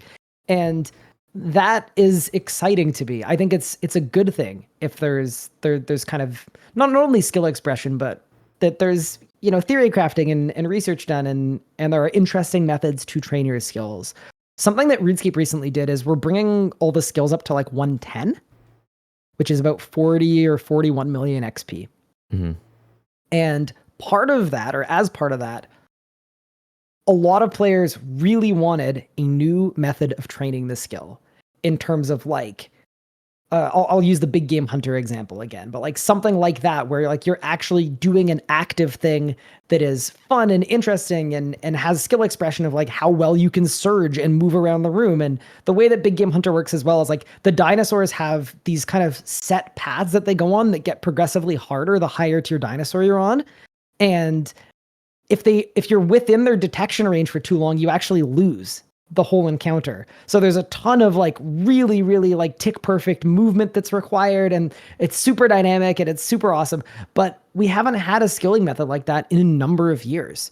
So when a lot of 110s came out, like I'll give you an example, mining and smithing went to 110, and it was basically a new set of ores you can mine and smith into a new bar to make a new tier of plate body. And there was some other stuff that came out too, like there was a new weapon that you could make that was cool and some other stuff there. But the actual training method didn't change at all. It was just mine this different thing. 110 woodcutting, it was, chop this different tree. And the tree might have a couple little mechanics, like one side of the tree will glow and sun will shine through it, and you get like kind of boosted rates if you follow that side. But to a lot of players, it's just like, and to me as well, it just wasn't enough. It didn't feel different enough. And it would have been a really cool opportunity for like a new method. But I think RuneScape 3 should do that, especially if they're also doing away with microtransactions. To me, it's a perfect storm to make skilling matter again.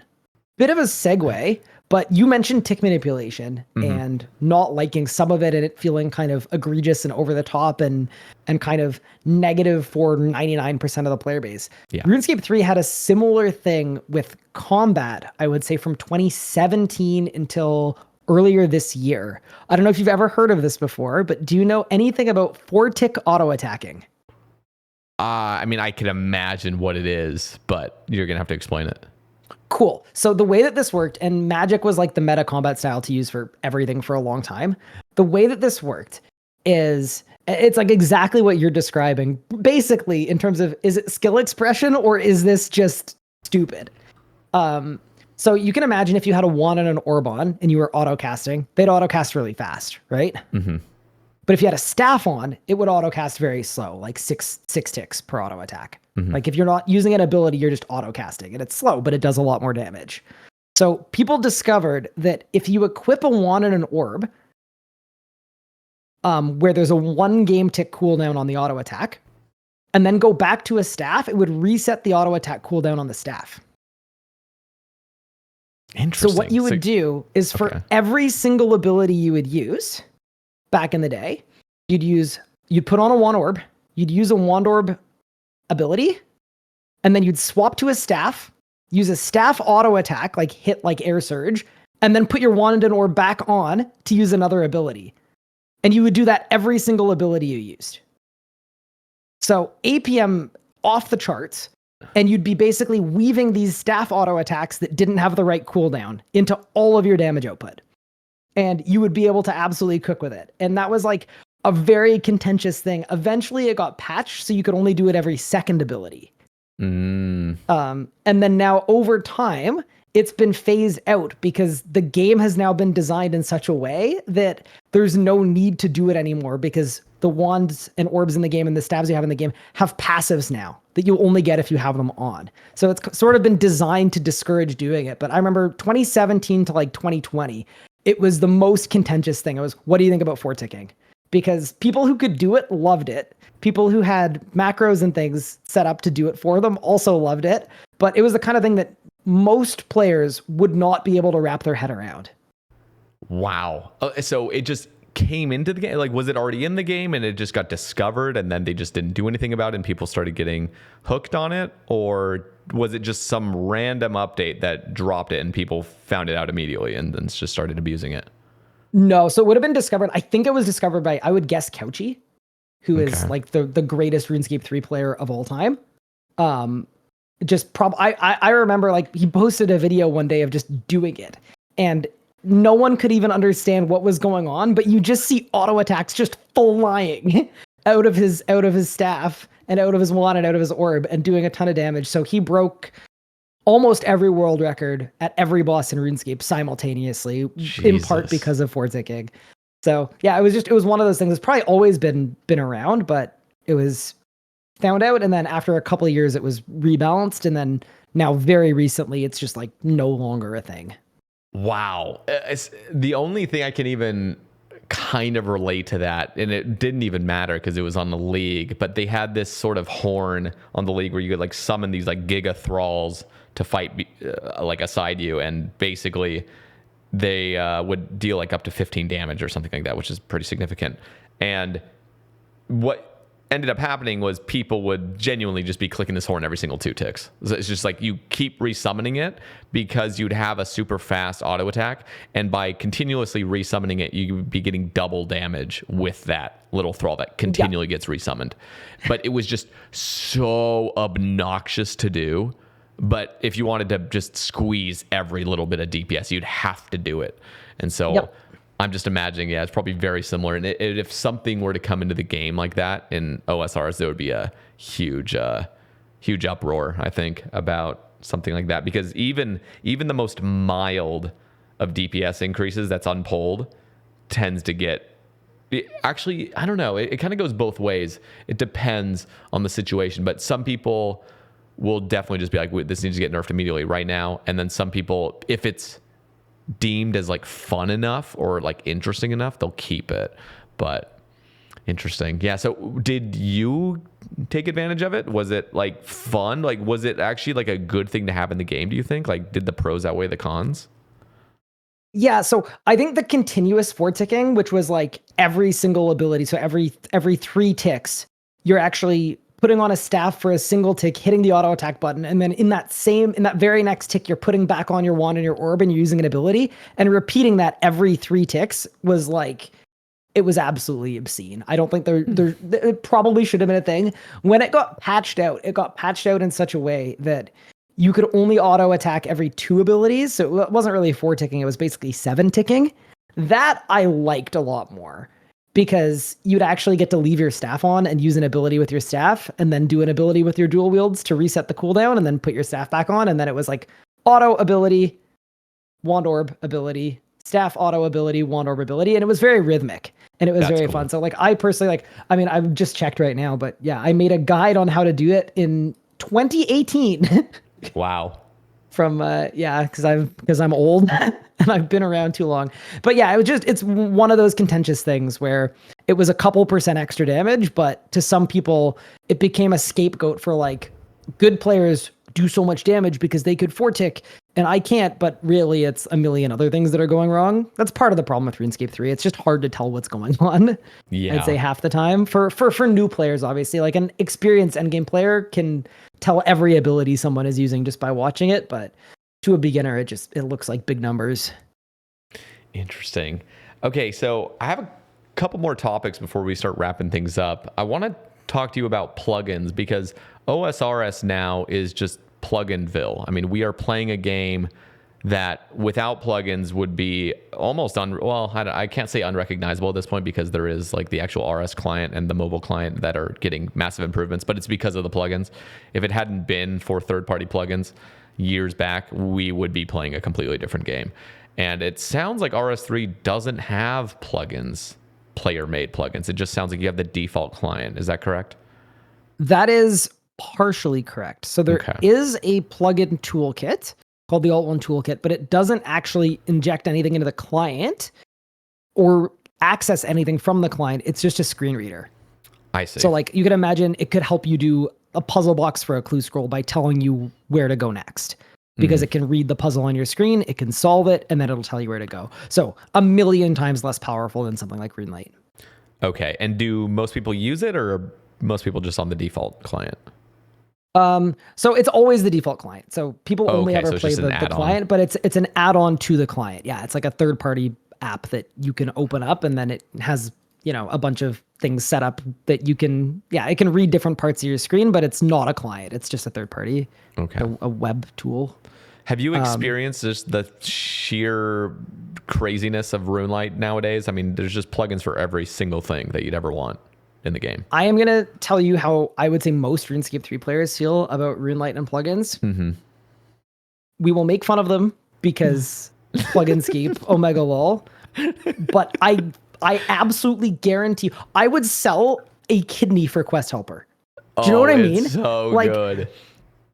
Yeah, I think for me personally, I won't speak for others. I'm just envious of some of the stuff you guys can do. Yeah. The creator toolkit is insane, and it's like the kind of thing where like I will be in meetings and I'll be like pitching. It's like we need the ability for our creators to be able to do these kinds of things like old school, but it's always plugins. It is always plugins, and I would love it if RuneScape 3 opened up our API a little bit and allowed either the creation of actual like a new client or just plugins that will let you do a little more, let you share a little more, let you experience a little more, because some of the stuff you guys have is just freaking incredible. Yeah, I actually just got my Quest cape on my new iron today. And Quest Helper just completely carries. It completely carries. In fact, what's so funny about it is there are just, a handful, maybe two handfuls across all 170 quests that are in the game right now. Maybe a couple handfuls of glitches in it where it stops registering what's next in the quest.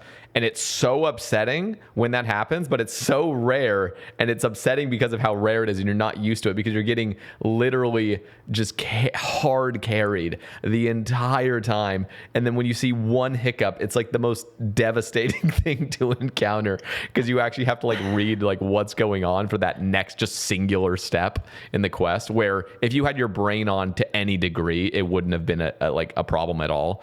But I go full brain off. I mean, I can stream fully with a chat and just stare at my chat and click blue boxes and then hold spacebar.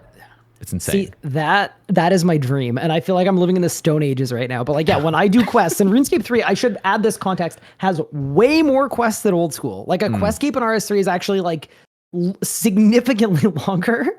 But I literally, it's like open up the wiki quick guide on the other monitor and then tick them off one step at a time for each quest. Oh, yeah, that's Stone Age. I'm in the Stone Ages. Yup. Yeah. But Jagex hasn't opened up the future to us. We're not allowed. I feel like I just feel like there's so much more. I could be wrong, and this might not be the right word, but there's so much more passion in OSRS. And I think there's just so many players that are so dedicated. And to be fair, it is because we have much more freedom. RS3 doesn't have like that open creative space. And we've pressured Jagex hardcore on OSRS to allow more and more and more freedom into developing plugins. But I mean, there are just wizards in the OSRS community that develop insanely amazing plugins and spend their free time just doing it.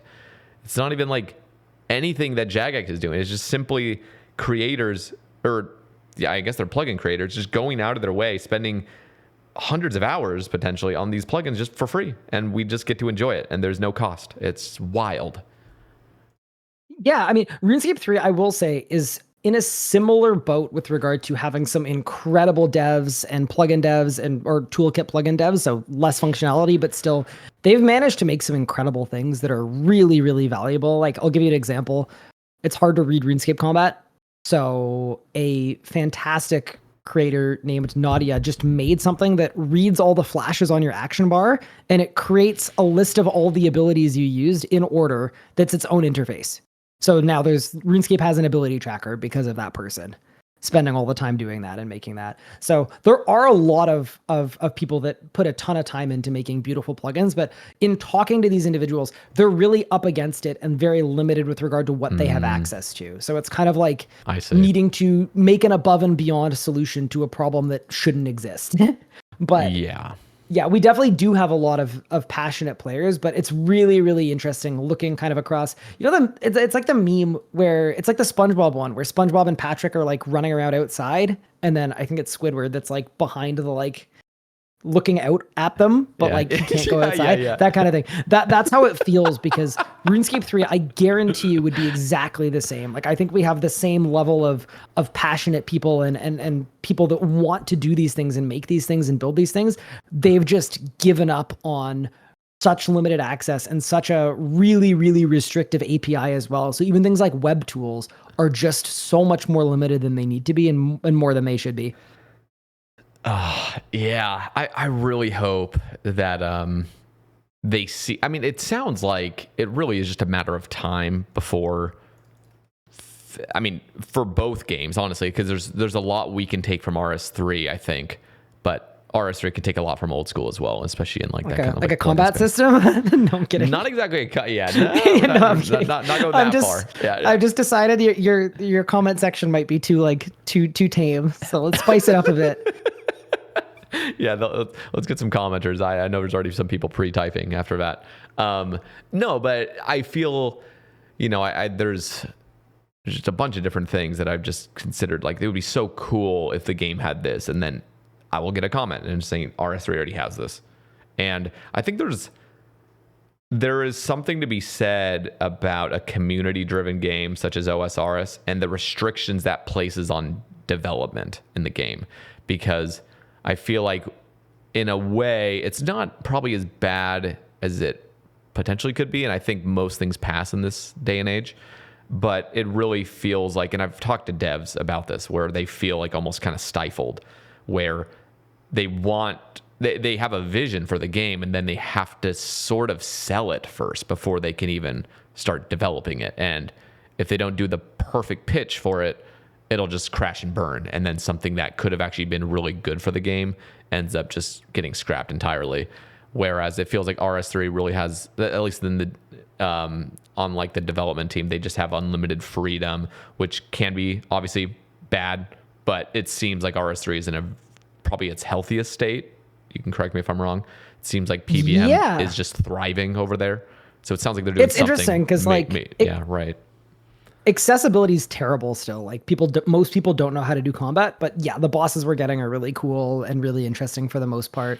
The next boss that's coming out is like the hardest, most absolutely batshit crazy boss that RuneScape has ever seen in their history. Like, it's just absolute insanity. But at the same time, I think to your earlier question with polling and being community driven, RuneScape 3 is also a community driven game with regard to almost every update.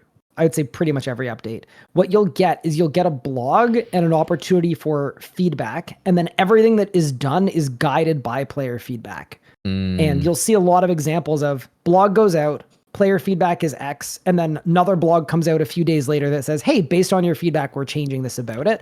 But at the same time, the devs are still generally allowed to cook.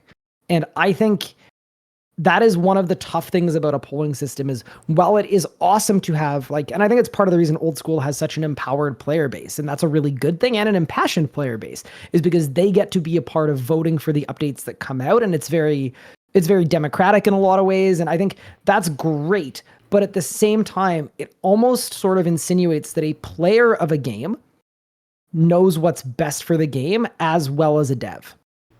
And I don't know if that's necessarily true. And I'm being careful I say this. I'm not trying to say polling is bad, but from an outside perspective, and also as someone who, has some experience working in the games industry too, it is really tough having to try to sell players on something that in your own professional expertise is going to be good for the long-term game or for the health of the game, or maybe it's backed by data that you're not allowed to share. Yeah. But at the same time, you need to sell everyone on it, or else the time that you put in designing it goes to waste. So it's a double-edged sword. There's no perfect balance between it, but I definitely think, like, if RuneScape 3 had a polling system, we would never get another PVM boss ever again, because so much of the player base doesn't engage. And not to like rant too much about this, but another thing that's tough about the polling system is and correct me if I'm wrong here, because I obviously don't play old school and I haven't in many years. I would expect it probably homogenizes the content that comes out, because your player base is smart enough to know that if they vote no to something they don't engage with, like maybe it's a PvP thing, those devs might get moved on to something that pertains to them. So you'd want to, or be incentivized to vote no to anything that isn't really like your cup of tea. And to me, that could lead the game into kind of a singular direction that kind of goes with groups that play like the most normal way, if that makes sense. Yeah, no, it completely makes sense. And I think it's long term, we'd more and more see that. I think many people kind of hold this view, at least what I see, is really the polling system is just kind of like an archaic sort of just facade. It's just there to like make us feel like it's still there. Like if they were to take it away, we'd have an uproar, even if ultimately it's the exact same sort of system that we have, which is really just community feedback. It really sounds like we'll get a blog, we'll get a ton of feedback, and then sometimes even a second revision to the blog with more feedback from Reddit and from X and from just creators yelling about stuff. And ultimately, we just from that community feedback, things then pass, because anything that wasn't like accepted by the community, kind of generally speaking, already got scrapped in the first place.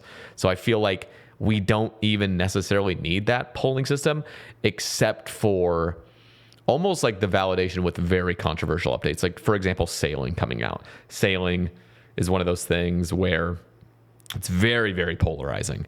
And it's tough. I mean, it's just like a tough thing where some people like truly don't want the game to drastically change like that and add another skill.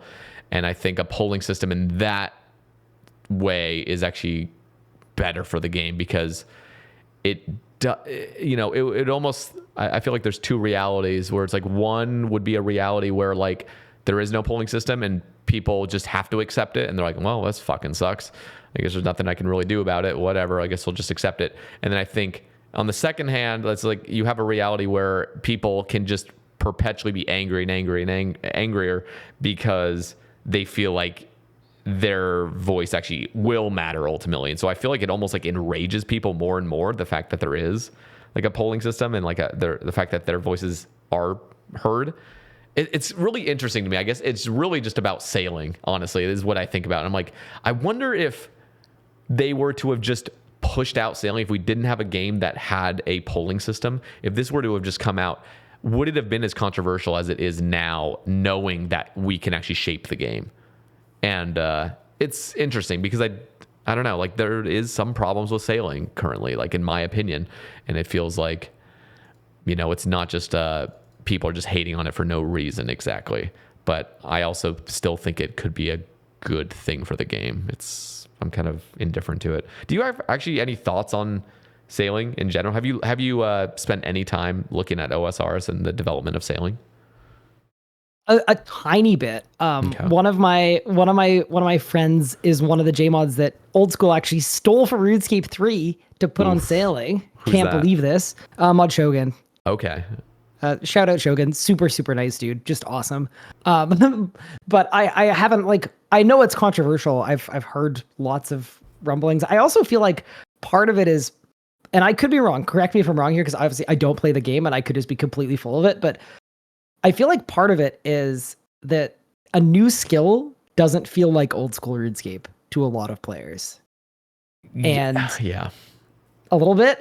A little bit. Yeah, I mean that is the argument. It's also like the kind of mini game feel that sailing feels like for a lot of people. They don't think it even needs to be a skill, and those players actually would be down for a new skill if it was something they wanted, which is pretty much the people that are against sailing.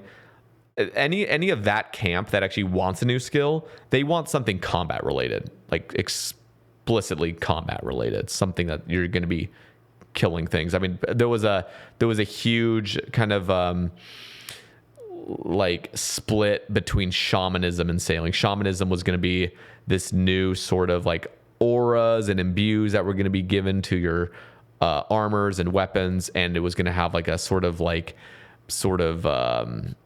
spirit realm that you could enter into that is like the main map, but it's like the spirit realm of it. It was really interesting. I don't think it, I think the name alone made it not pass because they were very close in numbers when they were pulled.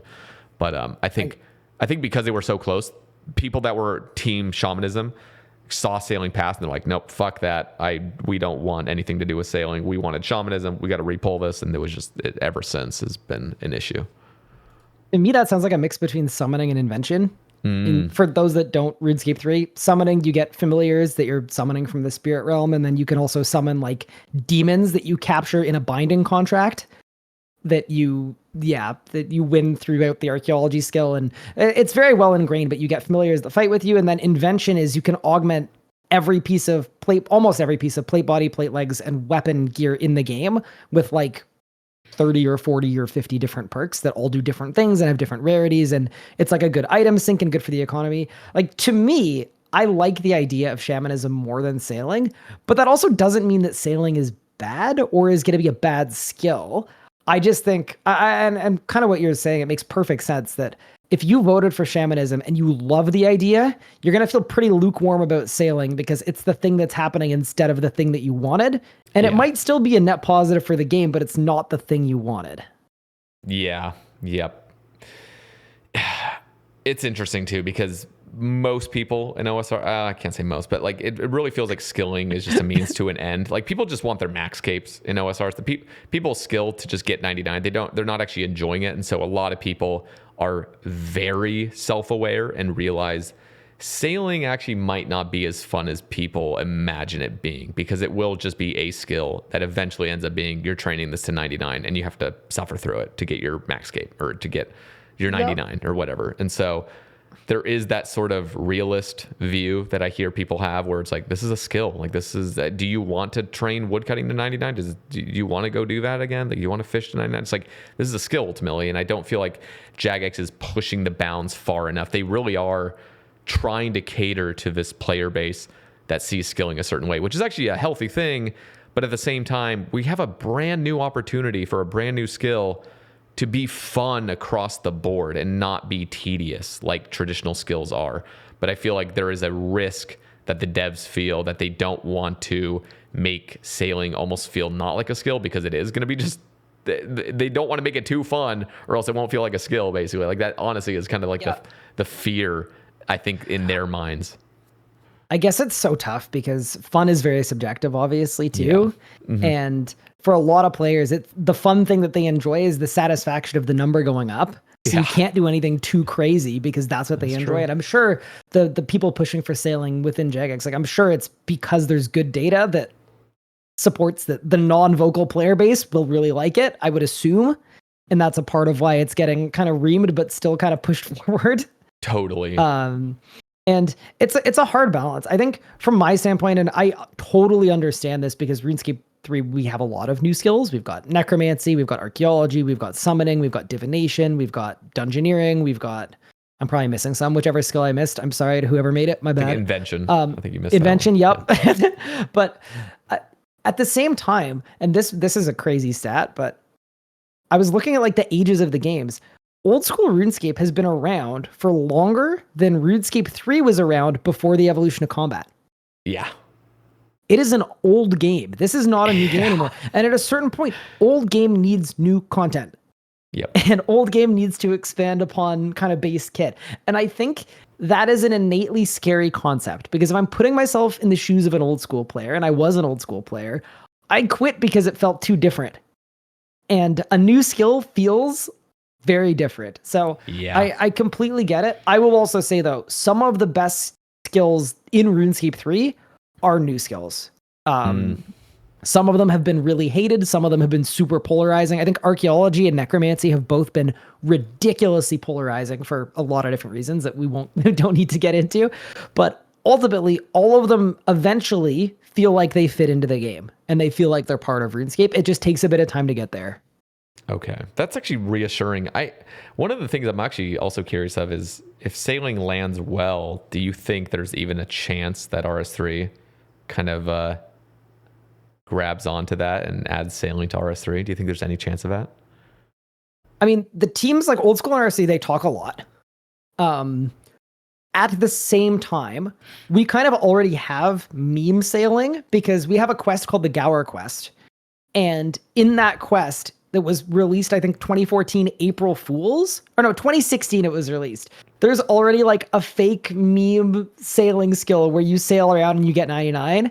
And I don't think that anyone would want to turn that into like a real thing or like a prediction of the future, because it was introduced to RuneScape 3 as like, this would be a really silly, stupid skill. So let's put it as like a quirky bit in this quest. Because it's kind of like you go into the green room and it's behind the scenes of RuneScape and they're like developing the next 4 skills and sailing was one of them. So I don't think RuneScape 3 will ever get sailing, but would I see mechanics borrowed from sailing? Probably. And honestly, if I looked at sailing now, I'm sure there would be mechanics that are borrowed from RuneScape 3's skills. Like you're describing, a lot of what you're describing is dungeoneering, a RuneScape 3 skill. So yeah, it's definitely interesting, but I doubt it. Speaking of dungeoneering, actually, that is, so I was not playing with dungeoneering. I never experienced dungeoneering to any degree, but that is one of the skills where any old school player that played back then, it almost feels universal that they would be okay with dungeoneering entering old school RuneScape. Like, that's so funny, because it's probably the most hated skill in RuneScape 3. Really? People talk about how, oh, this isn't a skill, it's a minigame. And it's so funny because dungeoneering is the only skill in RuneScape that actually requires skill. There is constant skill expression throughout, because it's how fast you can actually key the doors and the decision making of where to put your gate stones that you're teleporting to clear it as quickly as possible. Like, it is actually just 100% skill checks. But in RuneScape 3, it's different from all the other skills, because I don't want to say none of the other skills, but a lot of the other skills don't have anything like that. So yeah, it's super interesting to hear you say that, because yeah, telling RS3 people like, yeah, old school wants dungeoneering, I'd be like, oh, no, you do not. But it's really fun. It's sick. Although you kind of already have dungeoneering. Don't you guys have a boss? That's what people say. We have like you guys have a boss with not only that, but you have a boss where you start with nothing and then you build your setup and then you take out a boss, right? Cryptic Gauntlet, yep. That is literally dungeoneering. You start in a randomly procurely generated room in a bunch of different, like, obviously there are 52 different floors in RuneScape, or 51, something like that. There are a lot of different floors in RuneScape, but and a lot of different areas, and there are like 30 or 40 different bosses, but that's effectively what it is. You set yourself up, you make your way through the dungeon, you kill the boss, and that's the end of the floor. So yeah, anyway. Yeah, no, and people will even bring that up, but there's like, I feel like a lot of nostalgia is being, at least that's what I imagine, is people that played back then have really good feelings about dungeoneering because they played it as a kid, and there's just great times as a kid playing the game, and they probably don't see the potential knocks of it, you know? And yeah, I even think, because we've seen content introduced into old school that's just directly from RS3. I mean, Soul Wars, I still have not even participated in that at all, but everybody, actually, I don't know. it passed somehow and people wanted it, but as soon as it drops, like nobody was touching it. It was just like, why do we have this? What? Nobody wants to play this. And people, I think the people that were so excited for it just imagined them doing it as a kid and being like, that was the best time ever. It would be very similar if Castle Wars wasn't in old school and then people were reminiscing on the glory days of Castle Wars in 2004. That was the fucking best thing ever. And to reintroduce that would just be like, what is going on? It was a ghost town. Like, no, because nobody is touching it. We had like a week or a few days, I think, of these reward crates being introduced to Castle Wars. And it genuinely just became, people were just sitting in Castle Wars just to like AFK, just to grab their reward crates. And there's literally parallels between games is just crazy because it's exactly the same at RS3. You get your trimmed comp cape if you AFK, like it's like 1,000 or 2,000 hours of Castle Wars. It's something absurd. So no one actually plays it. People AFK it and complain about it, and that's it. And that's so funny to hear you saying the exact same thing about it, about Clan Wars and about Soul Wars in old school. It's so bad. Y'all have a lot of content from RuneScape 3. You guys have that boss that's a bird, right? And it's got like four pillars, crystals on the sides of the arena. It's like, it's not a bird. It's like, is it the Nightmare? Oh yeah. Is that how it works? It's not a bird. yeah. It's not a bird? Nightmare. No, it's like what is Nightmare actually? Let me look it up. I thought it was just like an old granny. Let me see. Nightmare. What is this thing? I'm gonna link you this. You tell me what this thing is. I'm looking at the wiki right now. Don't worry. But that boss, that is next Angel of Death from RuneScape 3. It literally says an otherworldly horror that took on an appearance of a large hag-like woman. Okay, so not a bird. Ours is a bird, but mechanics very similar. Arena looks very similar. Yep. Phases look very similar. Like that is super borrowed from RuneScape 3. And like I sometimes people bring that up as like a bad thing. I think it's great that something hit for RuneScape 3 and was ported to old school in a way that would fit that community. I love that. I mean, we got Group Iron Man because it was a hit on old school. We're about to get a Leagues because it's been a hit on old school. Yep. That's sick. Like to me, that's not lazy. That's smart. It's like that's the way to you've got millions of people like this thing and have played this thing and enjoy it. Why wouldn't you? It was funny. I mean, Nightmare really was a flop on old school's turf. I mean, it was just horrible, and mainly because of the drop rates were just astronomical, just insane. And even to this day, they haven't been properly balanced. They're much, much more viable to get, but even still, when you compare it to any other piece of content, it's just wildly rare.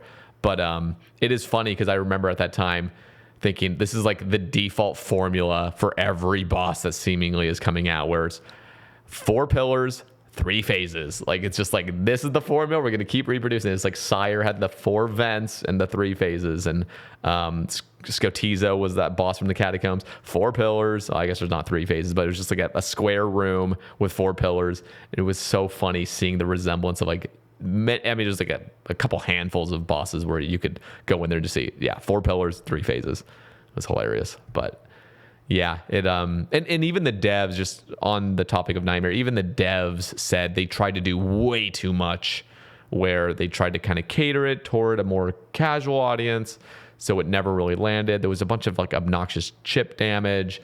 The fight was too long. The run there was obnoxious, and they tried to like add these elements of things that they thought would be good for it, but the culmination of all of it ended up just not landing at all, and people just ended up hating the boss. Oof. Yeah. I mean, RuneScape 3 Zuck is a thing too, so that's one we borrowed from you guys. There's a lot of them. Very nice.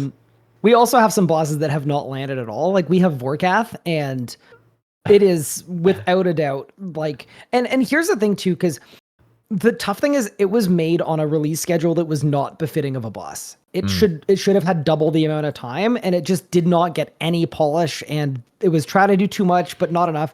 And it is so literally unplayable that the only way to like properly have not the worst time of your life killing Vorkath is if you are in full max best in slot and you do the most goated perfect rotation where every single ability and switch is completely like planned out to the game tick for the whole fight, and you skip every single mechanic and you just blast through the whole fight. And if you do that, you can make 200 mil an hour. It's great. Any other version of the boss fight is absolutely repulsive to the point of like not wanting to kill it a single time for any purpose. Yeah. So anyway, we got one of those. It's very clearly not just an old school thing. Yeah. To bungle a boss once in a while. I'm sure it'll get QL'd at some point in the next X amount of time. And when it does, it's going to be great. But right now, oh boy.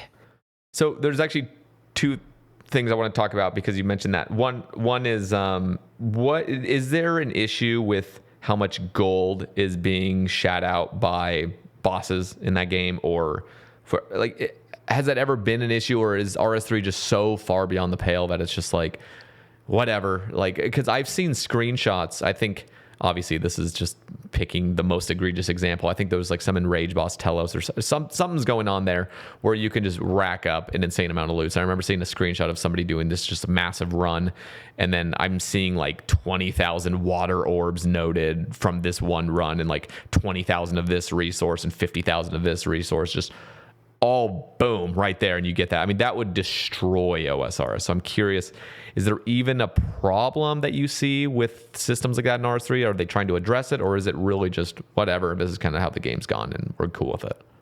Yeah, so I know y'all do your summer sweep ups, and we're doing one like next month. We're getting a massive economy change that's basically getting rid of a lot of alchable drops because I think Zamorak is the worst offender by a long shot. I believe it generates like, I can't remember how much money it is every day, but it's just an absolute egregious amount because it's a boss you can kill in 6 minutes and you'll get like 12 million gold of alchables every kill. Holy crap. But in order to kill it in 6 minutes, you have to be one of the 30 to 50 best players in the game. I see. So it's very gate kept, but also like every enrage, it's really bad. But the screenshots you've seen, so RuneScape 3 has 2 streak bosses that are awesome, and I love them both with all my heart. The way that it works is you can't teleport out of these bosses, so it's kill or be killed. And then every kill you do is harder than the last kill. And you can go up to a maximum of 200 kills in a row at the boss. And those loot chests, that's your loot stacking up for the whole like 15 plus hour grind of perfect execution. Because if you die at all, you lose 25% of your common drops and any unique drop that is like rounded to 1. It rounds down. So they're awesome. They are awesome for content, but they're also just like, it's really fun to go into a kill or be killed and know like if you mess up something in your preset, or you run out of like charges for your invention weapons, or you disconnect, or you mistime a mechanic, like you just lose. And you can be risking 1 billion coins to try to make even more. So they're sick. They're really fun. So yeah, Telos and Glacier, really, really fun bosses. But yeah, those screenshots look crazy because a 200 kill streak at Glacier is worth like, I don't know, it's probably like 600 million commons. And most of those are alchables. But it is actually not as bad as a lot of other bosses because that's the amalgamation of like 20 hours of good execution and no mistakes. Yeah. Okay. Yeah. And to be fully, fair across the playing field, I mean, OSRS just got, it's a really interesting system. I actually find it really interesting. I haven't taken like a super deep dive into it because my account's just not there at the moment. I haven't been playing my main iron. Would be at that point. But there's Yama that came out, and there's like a contract system, and they introduced something that they've never done before, which is like a contract system. And one of the contracts, it's super rare to get, and this contract guarantees that you'll get a unique when you kill it properly. It's an extremely hard fight. It's like you have to be tick perfect for 7 minutes. Yeah, but that's the screenshot. Let me pull this up. I gotta see this. It's one of mine from a while ago, but yeah, it's literally this. I mean, it's just wild, the amount of loot. So what was that kill streak? 199. So did you just not want to risk the 200? I didn't like, so that was 200. It just displayed raw. Yeah. So the way that these streak bosses were designed is there was no expectation of anyone ever getting to 200 at any of them. So it's a system that doesn't actually like, it never actually was designed for 200. It just forced you to claim at 200. And I see. It now actually says 200, but okay. Yeah, and then Telos is the same deal where you can streak 200 kills in a row, and every kill you do is harder than the last two, but you get better drop rates and you get a loot multiplier as well. So yeah, you end up getting a crazy chest. It's really fun. That's insane. Yeah, I have it pulled up. It's interesting because I mean I feel like, you know, with very little experience of you know, how those enraged bosses go, I feel like the best route for OSRs would be to just drastically increase the chance of a unique rather than just dumping common loot into the picture, even though that would be a huge dopamine hit for any player. I just think the way they've gone about these Yama contracts are so fascinating, because there is just a contract where you can guarantee an oath plate piece, which is worth, you know, 80 mil or 100 mil or whatever. And you just do the fight. It takes 6 or 7 minutes and you've now guaranteed a 100 mil drop. But because the pressure is high. Like, I love a moment like that where you got one shot at getting, like, I freaking love that. Like, whoever made that is so content pilled. It is unbelievable. It's so cool too, because the contract, it's like supply and demand, where it's like initially the people that learned this, the first, like the people that are really pioneering the fight, which is super risky, and this is going to take a ton of time to learn and to fully flesh out. They're the ones that are they have the most potential to make filthy amounts of money. So we had creators making, like, you know, a bill in a day just because as soon as they learned it, they were one of a handful of players that actually knew how to execute this boss fight properly, and the contracts were relatively cheap.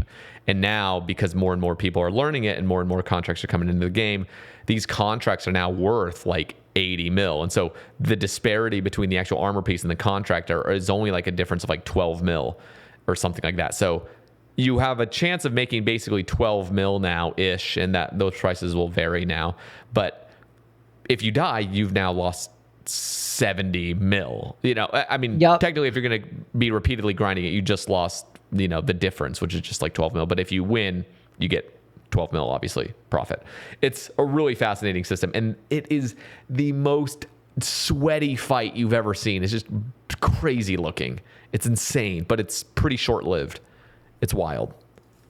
That's really cool. I mean, for Mainscape, I was thinking about that from an Iron Man perspective and that being really sick. But yeah, in Mainscape, it's weird when it's like an economics thing of, can you buy the contract, get the drop, make profit? But something about Yama I wanted to say that I have been begging for RuneScape 3 to adapt is there's a system, correct me if I'm wrong here, where as you kill Yama, you get these like pieces, and then after a certain amount of kills, you can build your own piece of the gear. Is that right? Yep.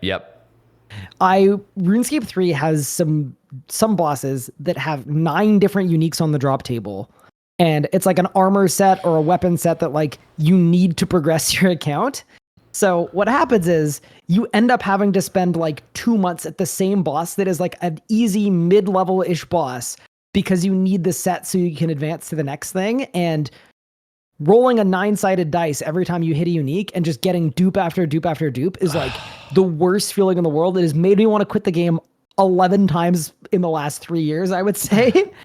So I saw that on Yama, and I genuinely was like, we need this so bad. I want this so bad. So anyway, I just want to say, like, I think it's cool that the devs are taking some big swings on old school with how they do things, because that's effectively a bad luck mitigation system, but without being one that like cheats people of the dopamine hit that they had to earn, or whatever it may be, or whatever the, you know, the detractors will say about not doing a bad luck mitigation system. Just wanted to say, like, I love that. Y'all been cooking over there. It is cool. They have, it feels like they have the freedom to experiment with these kinds of things. So there have been some flops. I mean, they try to introduce like this, like the Desert Treasure 2 bosses came out, and there's this ring system that's kind of supposed to be dry mitigation, but you get three invisible rolls basically to get the drop. And so basically, instead of a 1 in 1,000, it's you're rolling 3 1 in 333s kind of. And so you can still go dry, but just like the standard deviation is much like narrower. And so it's just like, but the bad part about it is you don't have a chance of getting lucky. You can't get it 1 KC. And getting it at 3 KC would be astronomical odds. It's just like, so it really kind of evens out toward the drop rate, which is honestly, people don't like it. And I think the better route to have gone down is you can still have that system, but also have a secondary roll that's maybe, you know, if the drop is a 1 in 1,000, have a secondary roll that's 1 in 5,000, and then have the chance to get that 1 KC drop, and also the chance to get a back-to-back drop. So if you got it one time, you don't have to go for 3 more rolls. You could still get it the next drop. balancing the happy brain chemicals, but also mitigating the dry streak that makes you quit the game is such a fine line. But It is. yeah, no, that's really, really cool to hear about. Like that, yeah, interesting. And just continuing on the topic of dry mechanics, I mean, my philosophy has always been, I think there is something very charming and very, very old school about just the classic drop rates being a certain drop rate, and you can go 8 times the rate if you're one of those unlucky bastards. But I think the best way to go about this sort of issue is to just make drop rates reasonable from the get-go. I am really sad that Jagex, I think they made some, in my opinion, mistakes when the first raid came out. It was the first raid. They wanted things to be super, super rare. And so we have the Twisted Bow come out. That's just like the most goated weapon in the game drop. And it is hundreds and hundreds and hundreds of hours to get. Back then, to pull a T-Bow, if you were a casual player, easily 1,000 hours on raid. I'm talking back then when the gear was worse and you didn't even have a T-Bow to grind the boss itself, because the T-Bow just drastically speeds up the grind. I mean, these days, you could honestly expect for an average player with decent gear to go in there and still look at a 500-hour grind to go drop rate. And if you're being efficient, yes. If you're being absolutely gig efficient, you already have max stats, max gear, and you know the methods and you're not dying and stuff, yeah, you can probably look at something that's closer to 300 hours. But still, I mean, it's just wild to think that if you are one of those unlucky people that goes 7 times the rate, that's 3,500 hours as a casual average gamer. You're just not going to get it on your account. And that's the upsetting thing. And so my philosophy has basically been for years now, never have any actual upgrade of your arsenal.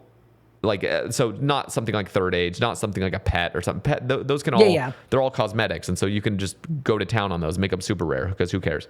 But genuine item upgrades that are improving your gear layout, those all need to be like sub 100, like 150 hours should be the absolute top that anything gets to. And I would even say everything under 100 hours is actually much, much more reasonable, because we're also playing a game that just has so much content these days. So we're looking at a time when raids was the only raid. And it was like, okay, we just want people to just sink time into this thing. But nowadays we have so much that if you're a new player, I mean, you're just not going to be able to get items because there's just way too much to go for. And drop rates are astronomical at some places still. Yeah, I agree with basically everything you said there. I have been parroting that forever too, which is that we don't need a complicated bad luck mitigation system if the drop rates aren't just ass. And I also do agree with the idea that as this game evolves and goes longer, every new piece of content is another grind, an additional grind for a newer player to have to get through. So I'm definitely on board with unique drops if they're an actual upgrade point, they should be easier to get in certain instances. On board with you there. That's great to hear. And honestly, I mean, we've already seen the devs kind of being like, okay, yeah, that actually is the move. And so we've seen much more valuing players' times in these updates. I mean, we have something like the Ice and Fire Giant boss come out, Royal Titans, and the drop rates are so reasonable. It's so refreshing. It's like you can actually go there and just get lucky over the weekend and kind of pull all the uniques you need. It is sort of mid-level. But even Yama on release, they actually nerfed the drop rates by like 33%. But on raid, they were about 60 hours for an armor piece. It was like, or not an armor piece, but to complete the full set was about 60 hours. I think it's now about like 90 hours or something. But that felt so good. People liked it, but they had to balance it with all these other garbage drop rates to make it feel like there was actual progression. And so I had been saying like, stop touching these things. I mean, the 33% nerf was fine, I guess, because it's still under 100 hours, but like, you gotta just look at Nex, like look at Torva, like that stuff should not be as rare as it is. It's insane. And so yeah, I think we agree. And then for those people that are just absolutely addicted to the game and have max accounts, and just when you get an update, they complete it in a week, you gotta have the cool things to go for that are purely cosmetic. Like the pet can be very rare. That's cool. You can have some sort of, any sort of cosmetic that goes along with that, and that will at least appease those types of players. Yeah, I'm so on board with that. It's like anything that's like a crazy chase should be, to me, like the cosmetics should be super rare. In RuneScape 3, because there's a title now for getting every boss pet, it's called Insane Final Boss, I believe. Boss pets have thresholds and things, and people a lot of the time will complain like, oh, this pet's too rare, this pet's too rare. But to me, it's a pet. It could be as rare as anyone wants it to be, and it doesn't matter nearly as much as an actual upgrade piece. Yeah. Okay, so there's 3 more topics I want to touch on before I let you go, which is dailies and hourlies. That's something that I feel like is maybe a stain. I feel like it depends on the player. It depends if they enjoy it or not. And then I want to touch on how you met your wife. I'm very curious in that, actually. And then also just your future plans as a creator. So let's touch on the dailies and hourlies right now. What are your thoughts on that? How aggressive is it as somebody that hasn't actually played RS3? I've only heard the rumors that it's extreme over there. The rumors are, they're true. If you're trying to play efficient, especially as an Iron Man, I hope you have many hours a day to play, because if not, you will just do dailies because they're so efficient. There's dailies, there are weeklies, there are monthlies, there are even hourlies where a certain thing will happen at a certain hour, and you best be there, because if you're not, you're going to be 4 hours behind. So yeah, no, it's I personally am the world's biggest hater of dailies. Okay with weeklies, because it's like once a week you do your little hour-long thing and you go through them all. Like, I don't mind that so much, but when it's dailies and hourlies, they piss me off, because from a gameplay loop standpoint, they pull you out of your immersion, what your account goals are, and they let you like leapfrog what you're doing by doing something else, but it has to be at a specific time. I find them so distracting. Whenever I make a new Iron Man, I grind every daily imaginable for, I'd say, the first 6 months. And then after that 6 months, I basically get my account set up to a point where I can ignore most of them. But yeah, there are some egregious dailies, like Gothixian Caches. It's a divination daily, but it will give you it takes you 8 minutes. It's every 20 minutes on every hour, like 9, 20, 10, 20, 11, 20, whatever. You do it 3 times a day, and each time you do it, it will save you like 2 hours of training divination, something ridiculous. So you just do that all the way up to like the 80s and the 90s. There are like events where like there's a wildy boss that will spawn, and then you have to do a small amount of damage to it, and then you get a loot bag that has like a stupid amount of loot in it for basically every level of account. I hate all of them. I do them because they're efficient, and I understand why they exist, and they keep engagement high and everything else, but I wish that there was a reduction of like at least 50% of the dailies in the game. Yeah. Something on the subject of dailies that we recently got 110 rune crafting, and with that there's a rune called the time rune. And one of the spells that you get with the time rune, it's actually called advanced time. And it's actually kind of sick. It lets you do exactly what it says. So you can use it 3 times per week. So now it's a weekly, but it allows you to advance time to like the next day for a daily. So for players that like don't want to mess with dailies, they can actually spend like more time doing dailies, but you can back to back them and actually make it an activity that you're spending time doing. Okay, interesting. So, yeah, it's kind of an interesting thing, because if you're hyper efficient, you're just now going to do even more dailies, because now you can do them 10 times a week and not 7. But for someone like me that hates dailies, I much prefer being able to advance time 3 times, and like my animals will grow, or the sandstone that I have to mine every day for my potions. Like, I can spend 30 minutes doing it instead of it being another 5-minute errand. But yeah, I'm a big dailies hater. I think it's, from a game design standpoint, I think personally bad. Good in moderation, but bad in the space that it's at in RuneScape 3. And I also think for leagues, like my hope is that a lot of them are just going to be turned off entirely, because I don't think it's going to be a fun experience for new players to come and be like, you got to do this now, you got to do this. Oh, caches is happening, got to hop in the caches. Like, maybe some of it will be fun and interesting, but I think a lot of it will very quickly start to just feel cumbersome and annoying. And like, I would rather people come into RuneScape and have an adventure and play the way you want to play and train your skills the way that they're meant to be trained by actually playing the game. And, similar to microtransactions a little bit, sometimes dailies, like there's a daily we have called Penguins, where you hunt down all the penguins every week. It's not a daily, it's a weekly.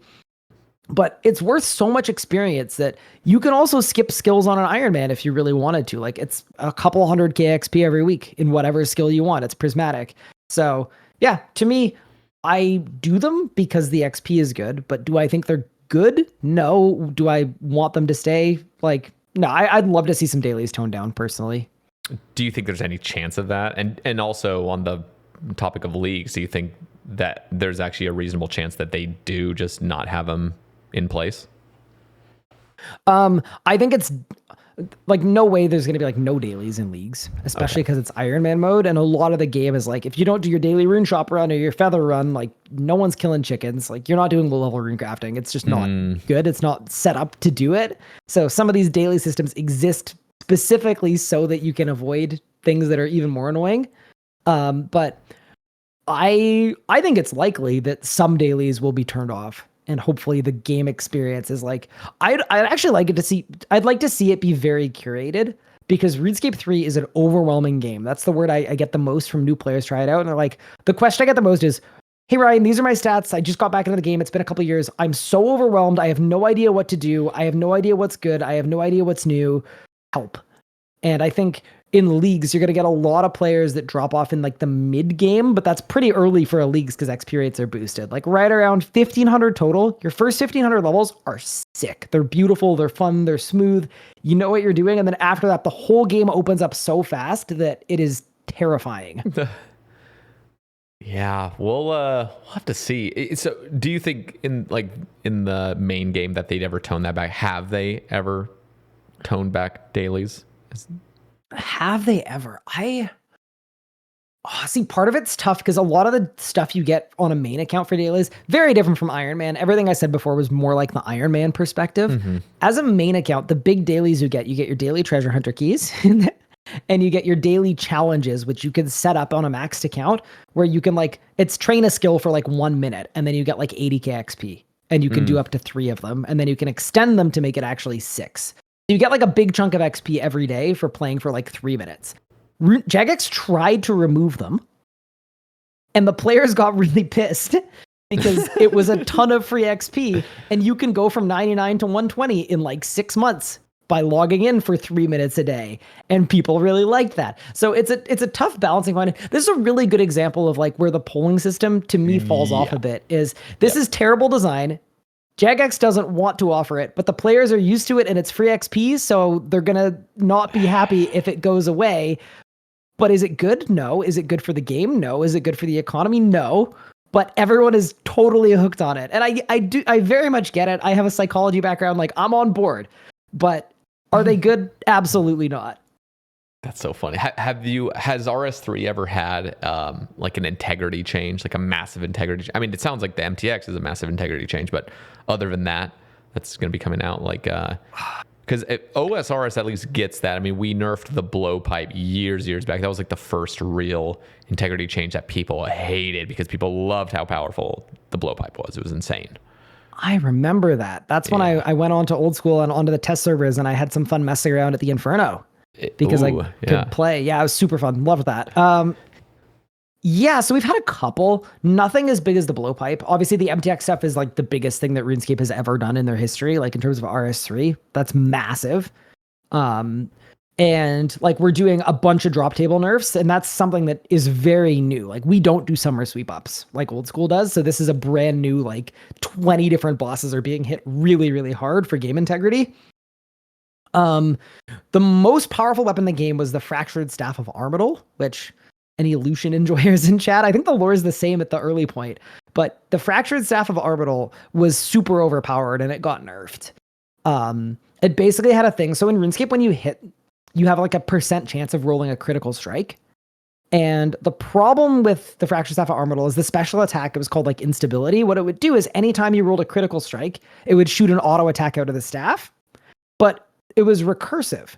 So if you got your crit chance high enough, you could crit and it would crit itself, and then that auto would crit itself, and then that auto would crit itself. And it felt like unlimited power because you could crit once and hit 10 times. If you crank up your crit chance enough. And it was really fun. And it was very controversial when it was nerfed, but it was basically nerfed so your crits now they're not recursive. They can't crit themselves.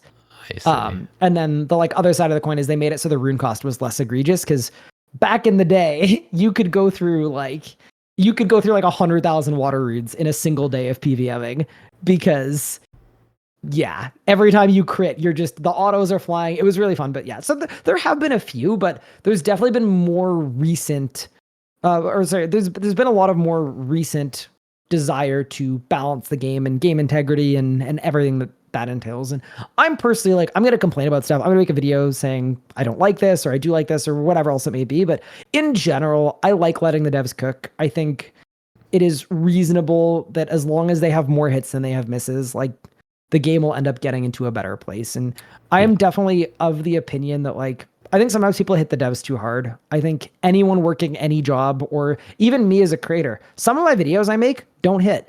And, I can't imagine people saying Orion's a bad creator because he made a bad video one time. And I think it's kind of an unrealistic double standard that everything is going to hit. But to me, and something that I learned, getting to work at Jagex and everything else, like the devs and the people I was working with, they care. A lot of the time when things go awry and things go wrong, it is not because the devs were incompetent and it's not because they didn't care. It's because of other constraints. Other real world things happened and resulted in something coming out not the way that, what was intended. So I try to like remember like, they're just people working their jobs. They're trying their very best for the most part. And as long as they care, and to me, I feel like for the most part they do, the game will get better if they're allowed to cook. Yeah, and every single conversation I've had with the old school devs they radiate passion. Like they care so much about putting the game in its best place possible. So I have no doubt about that with the RS3 team. So that also doesn't mean I don't disagree with the devs all the time and get into it all the time. Like, and it's, I think it's healthy to do that and challenge ideas. But what they're doing is not inherently malicious. Like they just have a different view of like what would be good. It's not like we want to destroy this game. Exactly. Yeah. And I think that's part of like the term like constructive criticism and being constructive is like, I definitely think that is something that is missing in a lot of gaming spaces, but I think telling someone that really cares and trying to help them understand your viewpoint just results in a better game that probably reflects the things that you want. Whereas yelling and screaming and everything else and threats and all the other nonsense that happens sometimes, it's like, that's making it less likely that they're going to listen to you. Yeah. Yeah. Okay, so I am curious. You brought this up when we were kind of talking in our DMs. You met your now wife through a Twitch chat. I need to hear the story on this. This is fascinating. So when did you guys first meet? And then you got married last year, correct? Yes, we got married a year and 2 days ago. Wow, congrats. Thank you. Here, I'm going to go into my Twitch chat and I'll find out exactly when she messaged for the first time. Okay. Let's see here. Oh no. How much are you going to have to scroll up? That's Yeah, the problem is she changed Twitch names at one point or another, so I'll see if it remembers. But I'll see what I could find. We'll see what we could do. Okay. Following since November 13th, 2019. Okay. So, yeah. Sometime in 2019. So she would have popped into my Twitch chat. I think in her retelling of this, she dropped a Prime sub. I think that's bullshit. I do not think that happened. I think that is absolute cap. But either way, kind of the classic, like, I don't know. She came into Twitch chat. She became one of my Twitch mods. We weren't dating or anything for years, but she kind of joined my community and joined my Discord and started hanging out with the people I was hanging out with. And then eventually, like somewhere 2022, maybe? Yeah, it was probably 2022. We decided to start dating because we started playing RuneScape together a lot. Like we would PVM together literally every day for probably like 8 months. Holy and at crap. that point I was like, okay, this is deeply unsustainable. We should talk about our feelings probably. So yeah, we kind of went from that to like dating, and literally nothing felt remotely different or changed even slightly in our dynamic, because I think we were both coping really hard that we weren't like a couple long before that. So that is hilarious. Yeah. That's wholesome. Wait, so and she's from the US and you're from Canada. Yeah, so that's a little unlucky. So yeah, I'm from Canada. She's from Minnesota. I'm from Ottawa, so like Eastern Canada. Okay. So a couple flights apart. So yeah, we kind of started visiting each other and hanging out like as friends, and then that turned into like trips to like go on dates and travel and whatever else. We went to a couple TwitchCons together. Everything else. She was with me at RuneFest this past year, which was extremely cool for me because that's kind of like that's been my world for a long time. It's like being like a RuneScape creator and all that stuff. So her getting to like see that firsthand and experience it, really, really surreal experience. But yeah, we are currently like doing the immigration thing, which is very frustrating. But she's awesome. She's absolutely the best. Her name's Anna. Her screen name is Queen of Wine. And it used to be Queen of Dying, but then she got good, so she doesn't really die as much anymore. Oh my god. But yeah, so she's. Go ahead. I'm curious about that when you. It sounded like when you first flew out, or she flew out, or however that worked. It was just as friends.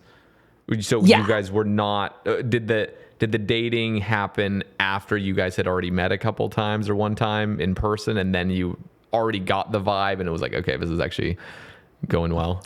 So I have completely, or I guess had, now that I'm married, I had completely sworn off e-dating due to past experiences. Oh, no. And I'm just, I came to the determination that for me, it was not a thing I would ever do again. And there's an again there, which, shit happens. I was young. So for me, I had no interest in getting into a relationship with someone that I hadn't spent time with in person and met their family, and their family met me. And I also think like, I don't know, it felt like the right order of operations. So I went out and I visited her and, made sure her parents knew I wasn't a serial killer and did all that stuff, stayed with them for like a week.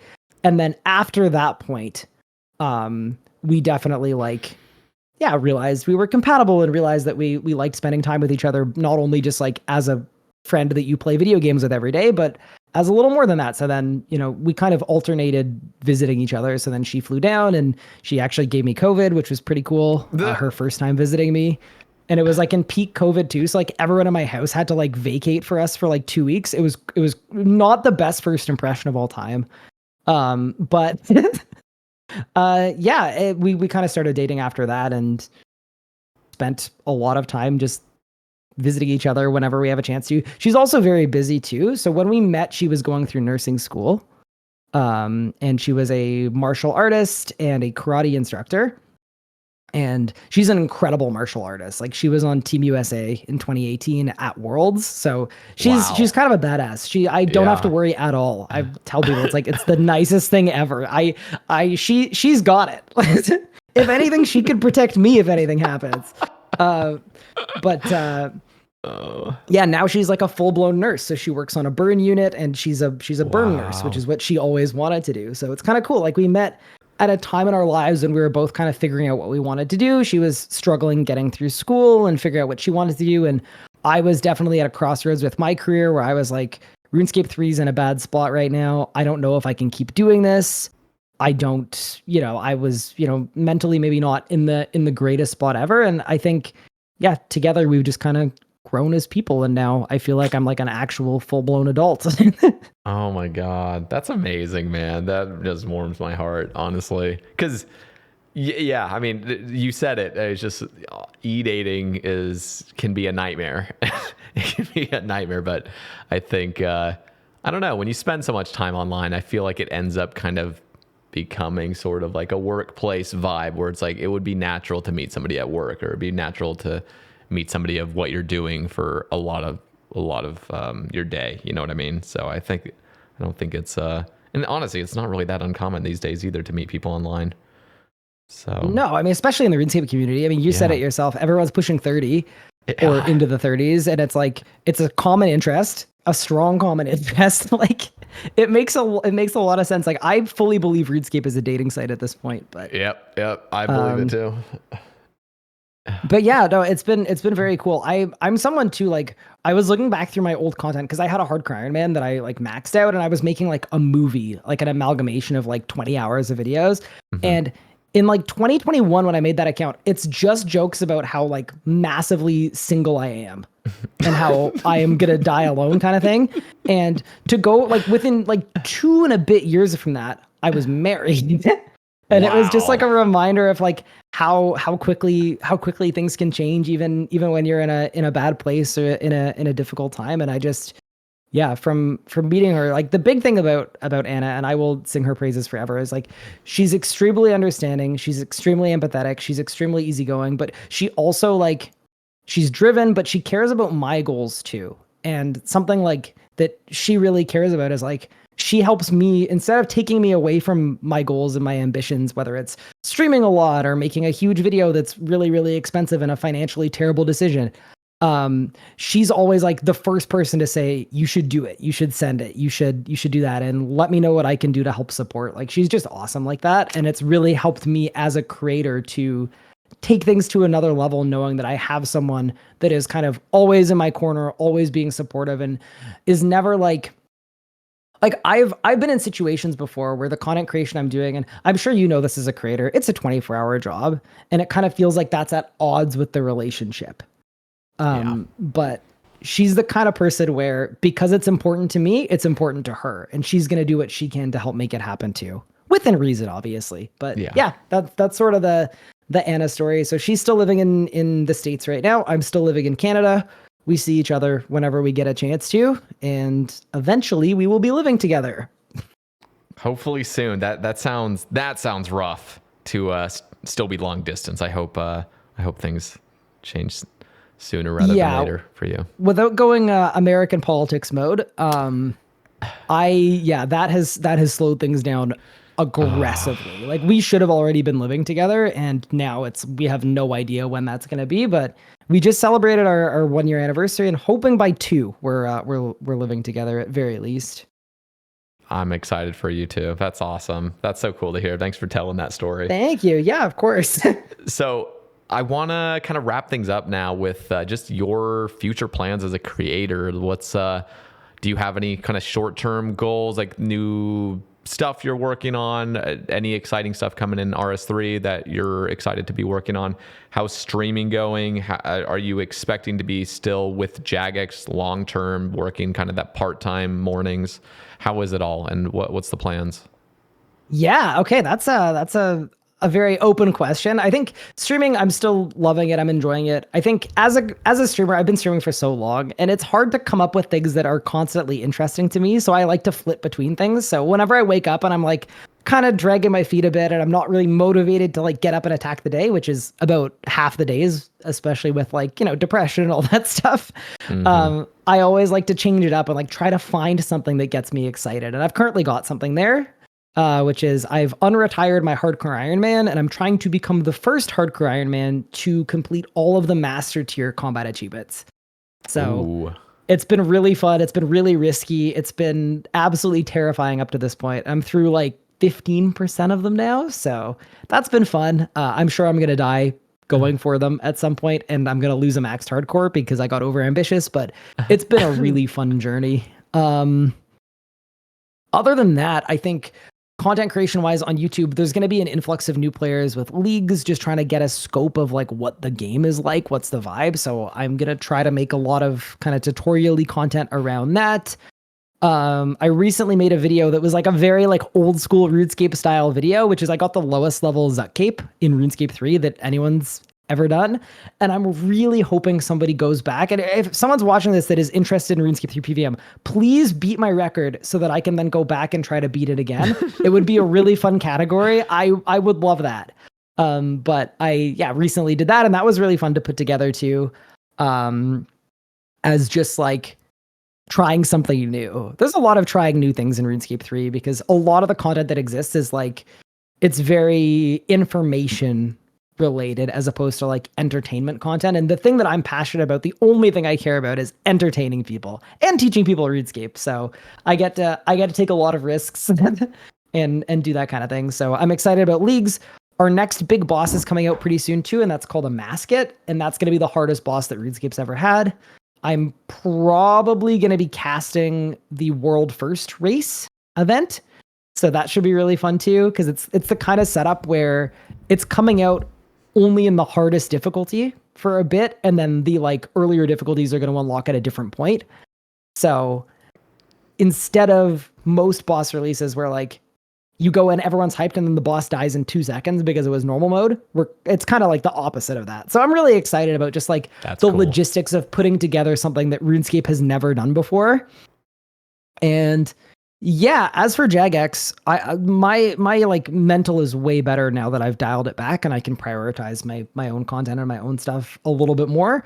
So I'm currently happy with the arrangement where I'm available and I can help with things whenever they need me for things. So I think as long as I'm useful, I'm really happy being involved.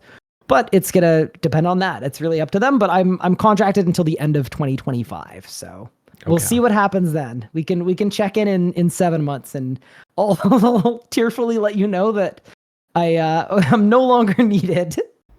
But yeah, that's me. That's the current plan, and I'm just excited for a big summer for RuneScape 3. Like the microtransaction stuff has just been the best. And I'm sure you probably feel this too as a creator, but when things are going well, it's so easy to make content and be creative and the ideas are flowing. And when stuff's not going well, it's like there's a dark cloud over my room and it makes everything so difficult. So I'm stoked about the future of RuneScape 3. I think it's a game that a lot of people are going to have very genuine and legitimate criticisms of, but this new direction change, like, I don't believe that it's too little too late. I don't think it's ever too late for a game to change course and become better for everybody. And as a creator, the idea of a game growing and focusing on pushing player count as opposed to pushing revenue via MTX, that's massive. That's a dream come true, because the more people that play the game, the more people that can also watch and support creators and kind of grow the whole space. And the thing that I want to see the most in the next, like, maybe it takes 3 years, maybe 5, but I want to, and I fully believe that like RuneScape 3 could be a game like Old School, where it's kind of like a mecca for creators. And there are tons of awesome people making really, really cool stuff. And I think if I can leave the community in, I'm not saying I'm planning on doing that imminently, but maybe it's 3 years, maybe it's 5 years, maybe it's 10 years. And that's like the state of the space. I will be very, very happy. That's awesome, man. This was truly a treat for me having you on. You're getting to know you a bit more, getting to understand kind of your perspective on the game as well. It's illuminating to me. And this is just a phenomenal conversation. I really, really appreciate your time coming on tonight. And I'm going to have your links down in the description. Anything you want, I'll talk to you a little bit after the recording ends. And so everybody, I mean, especially with RS3 leagues, I know a lot of my audience is actually kind of looking forward to that. It looks like Ryan will be making some loose kind of tutorials for like that early Iron Man stage. So if you guys want to know what the best routes are, definitely follow his YouTube down there. And you're pretty much full-time streaming, Zach. Is there a certain time you're streaming that where my audience can catch you? Well, first off, no, it's been an absolute pleasure. So thank you so much for inviting me. This has been an awesome conversation. So the pleasure is all mine. As for when I'm streaming, stream schedule is a little all over the place, but you can find me on Twitch most days, I will say, for probably somewhere between 4 and 8 hours. Perfect. No, I mean, yeah, this is just great. So I'm going to have all your links down there. And if anybody still listening wants to support the podcast, there is 3 links down there: YouTube membership, Patreon, and a subscription to the Spotify show. So you guys can support down there for $2. And love that. Yeah, Ryan, thank you so much. And don't be surprised if I ask you in future time to come back on and just share what's new in RS3, and hopefully some good news about all the microtransaction changes, and hopefully the game is, growing a bit with the leagues and everything like that. So if you're down, just expect a DM sometime in the future. This is great. Yeah, it would be an absolute pleasure anytime. And I also wanted to mention to your community as well, if you ever have questions about RuneScape 3, you're not sure about anything, you're more than welcome to come into my Twitch chat and ask me. And I'm always happy to answer questions and show people, just some little things about the game that I've been playing for 20 years. Perfect. All right, guys. Thank you all for listening. Ryan, thank you once again. And we will catch you all in the next one. Peace. Take it easy.